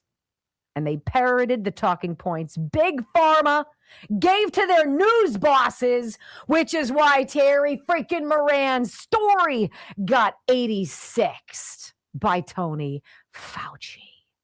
Isn't it amazing? Even the president, Joe Biden, spreading the same disinformation as the world comes around to natural immunity and then piles on to stop us from talking about it. Unvaccinated people spread the virus. Get the vaccine, you dopes. Don't be a Get yourself vaccinated. That's just all there is to it. There's no excuse. No excuse for being unvaccinated. There's no rational and no emotional argument that adds up against getting your damn shot. There just isn't. But you made a conscious decision not to get the vaccine. I also have natural immunity. So for me, personally, this vaccine poses a greater risk than a benefit. I'm also not a risk to any of you. Let's look at the science. So we see that the natural infection is given greater protection or slightly greater protection than vaccination. This is a vaccine that was created to prevent severity of disease and to prevent hospitalizations. But the vaccine does not prevent you from getting COVID and does not prevent you from transmitting COVID. Oh, my goodness. Reality. Well, and we have that's seen that. not so. Come on. No, You've been at Fox TV you too don't have long. to joy. I just really don't think that we should allow this kind of misinformation. Wow, isn't that amazing? Like, you hate The View because 5 women talking over each other is like suicide for me. Honestly, I would rather walk off of a bridge than listen to that drivel. How dare they, during such a critical time, be absolute in their lack of information? But they were being fed. They all say the same thing. Nobody stopped to think critically. Nobody stopped and listened to Dr. Pierre Corey testify before the Senate in 2020 and say, stop it with the vents, stop it with the remdesivir. We've got treatments. We don't have to have people dying. Did they not know that? No, because that wasn't part of the big pharma paid narrative. And my personal all-time favorite, Rachel Maddow, with perhaps the dumbest take during the pandemic, sold with such certainty, right? It stops with you. Oh. The virus stops with every vaccinated person. Do it so you stop spreading terrible disease. And that vaccine, a key goal is to stop the transmission so that you get almost no infection going on whatsoever. Expectation for vaccines is not to get infected. A vaccinated person gets exposed to the virus does not infect them. When the virus gets to you, you stop it. You're not going to catch it, you're not going to get sick, you're not going to transmit it. The vaccine is absolutely bulletproof. Vaccines block you from getting and giving the virus. 100% effective at preventing COVID. A vaccine prevents you from getting infected. It is to keep you from getting it and then spreading it. We have the ability to stop COVID in its tracks. You're not going to get COVID if you have these vaccinations.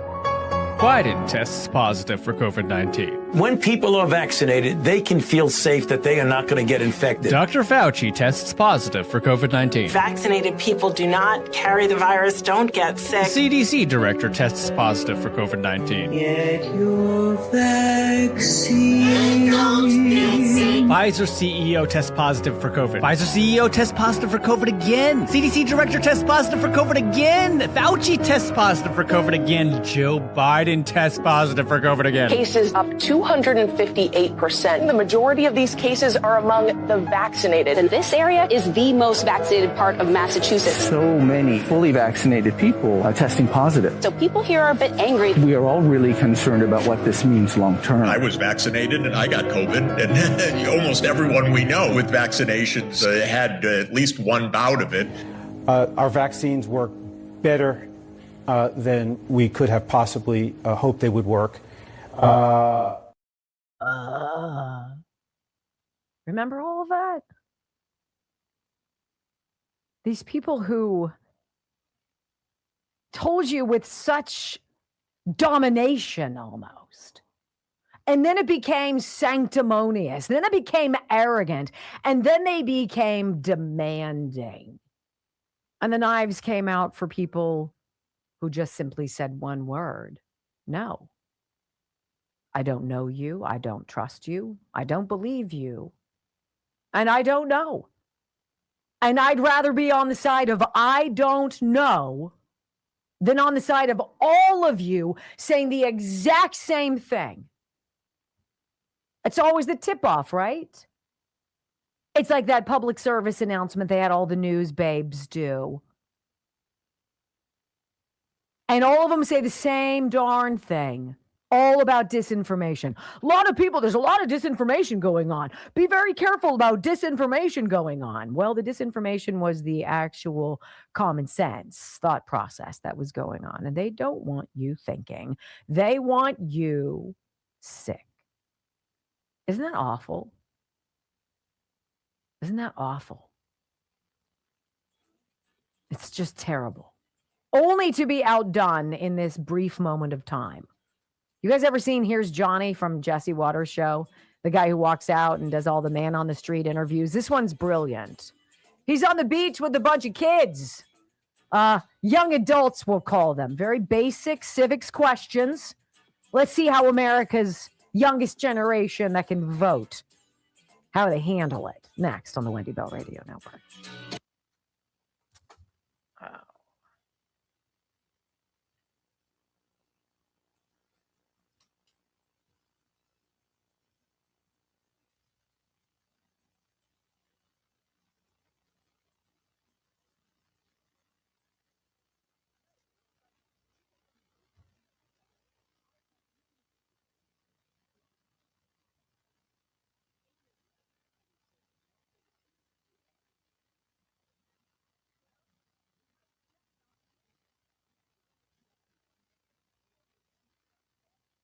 All right, so let me tell you quickly. I want to finish this, and I'm going to do it tomorrow and Thursday as well, or tomorrow and Friday as well, because I think this is important stuff.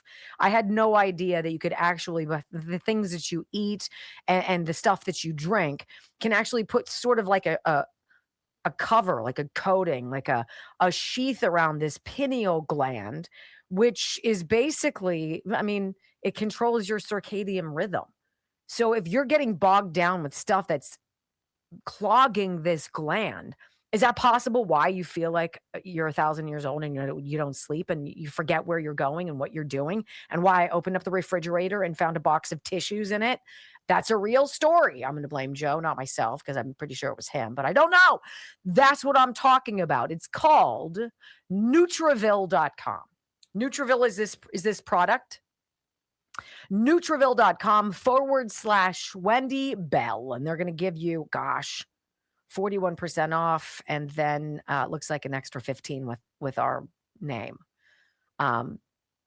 Look, if your memory and your focus and your sleep hasn't felt right lately, this might be something that could help you. Might be worth investigating. That's all I'm saying. I'm not saying go buy it. I'm just saying, hey, if you're having a hard time with brain fog and sleeping and you're just, something's not right, read about this. Pineal nerve. Pineal. Pineal.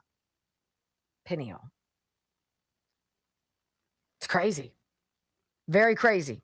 But we'll do it again tomorrow. Be able to pull up, hopefully, a product picture for you guys. I didn't do that today. I beg your pardon. This is crazy, Brock. What's coming up next? I don't know if it's so much as crazy as embarrassing, humiliating, just sad. It just makes you sad, and it's an indictment of the American education system and why we shouldn't fund it the way we do. And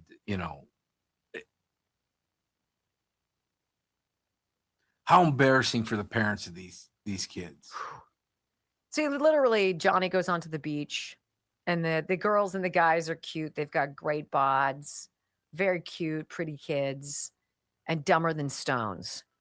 And you're like, And he asks them a series of questions. It's not just a one-off. And they don't know anything. They don't know anything. And it's like, what the hell are we teaching? I think what we need to do. What are we teaching? Is teach young girls that brains are sexy instead of bikinis. There you have it. You want to attract men, boys, all ages.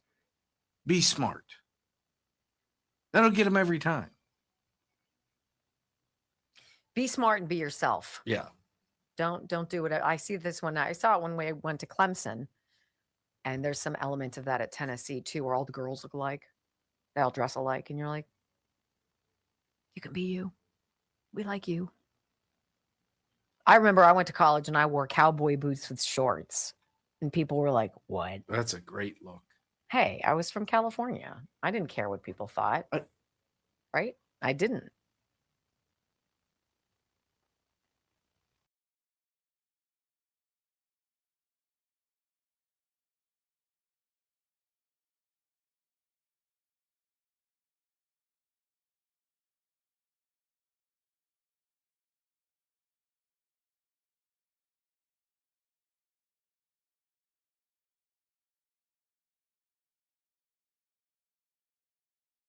Ladies and gentlemen, welcome back to the Wendy Bell radio program. This is just one of those embarrassments. It's something we don't want to talk about, we don't want to think about because we have failed our children. At least our public schools have, by and large. So over at jessewaters.com, he's got this guy who does some segments for him, Johnny. And he goes, here's Johnny.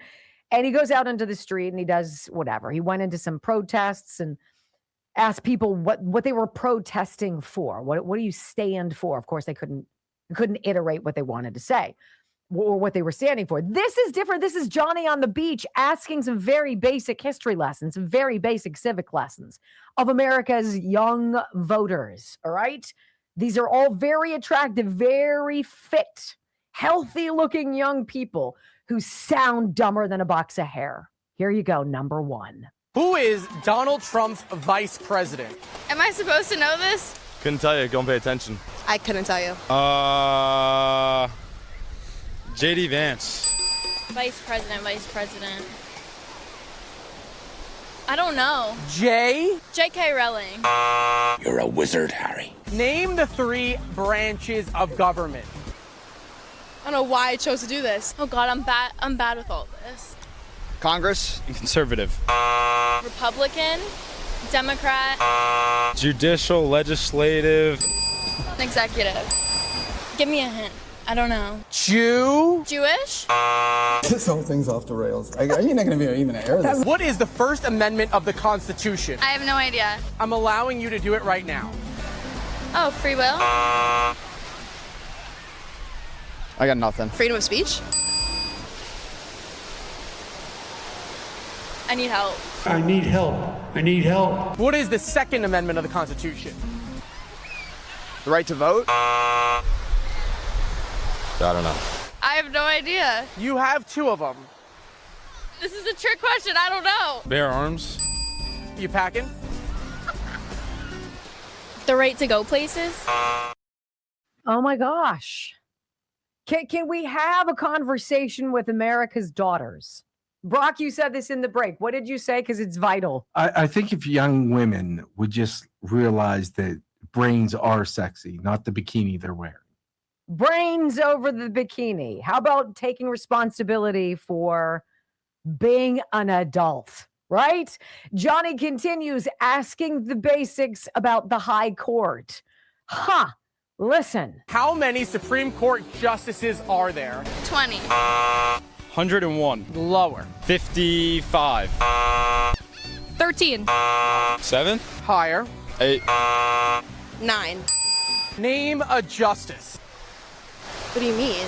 Amy. Winehouse. I got nothing. Sonia. Gomez. Samuel. Adams. John. Summit. Katanji. Oh, I got nothing there. Neil. Armstrong. Brett Kavanaugh. I know Nancy something. Nancy. Pelosi. She's not a justice. Oh. We just call my dog Nancy Pelosi. What is this? What is this? Who was president in the 1990s? How am I supposed to know this? Wow. And I will just remind you that the American Federation of Teachers, and believe that's hers, right? Randi Weingarten. The woman who oversees America's public school teachers, right? She hopped on a plane and went to Ukraine to meet Vladimir Zelensky and to worry about Ukrainian kids and their education, which was super interesting, right? Meantime, we have a literacy problem, a survival critical thinking problem, a lack of even rudimentary historical knowledge problem in these United States of America. But hey, you know what sounds reasonable? We should keep paying into it. Shouldn't we? Shouldn't it cost $40,000 per student in New York City, $36,000 per student in Los Angeles County, right? To get federal funds, our money, to be educated and to be failed. That's what we have. Those people are college age too. What happens when you just keep passing the buck, watering down the requirements, saying, don't show your work, that's racist, stop working too hard, and instead of teaching independent thought, individuality and all of that, it's groupthink and don't work too much, be a victim. And they could all probably name the Kardashians. See? That's the problem. See? That's why Sam Adams, I'm like, oh my God. Yeah, I was waiting for L. Jackson. Oh my goodness. I hope you guys had a great time. I have. We enjoy you so much. Hook up with us, wendybellradio.com. Join the live video stream and listen online on the radio. Love you guys. Have a great day. Peace.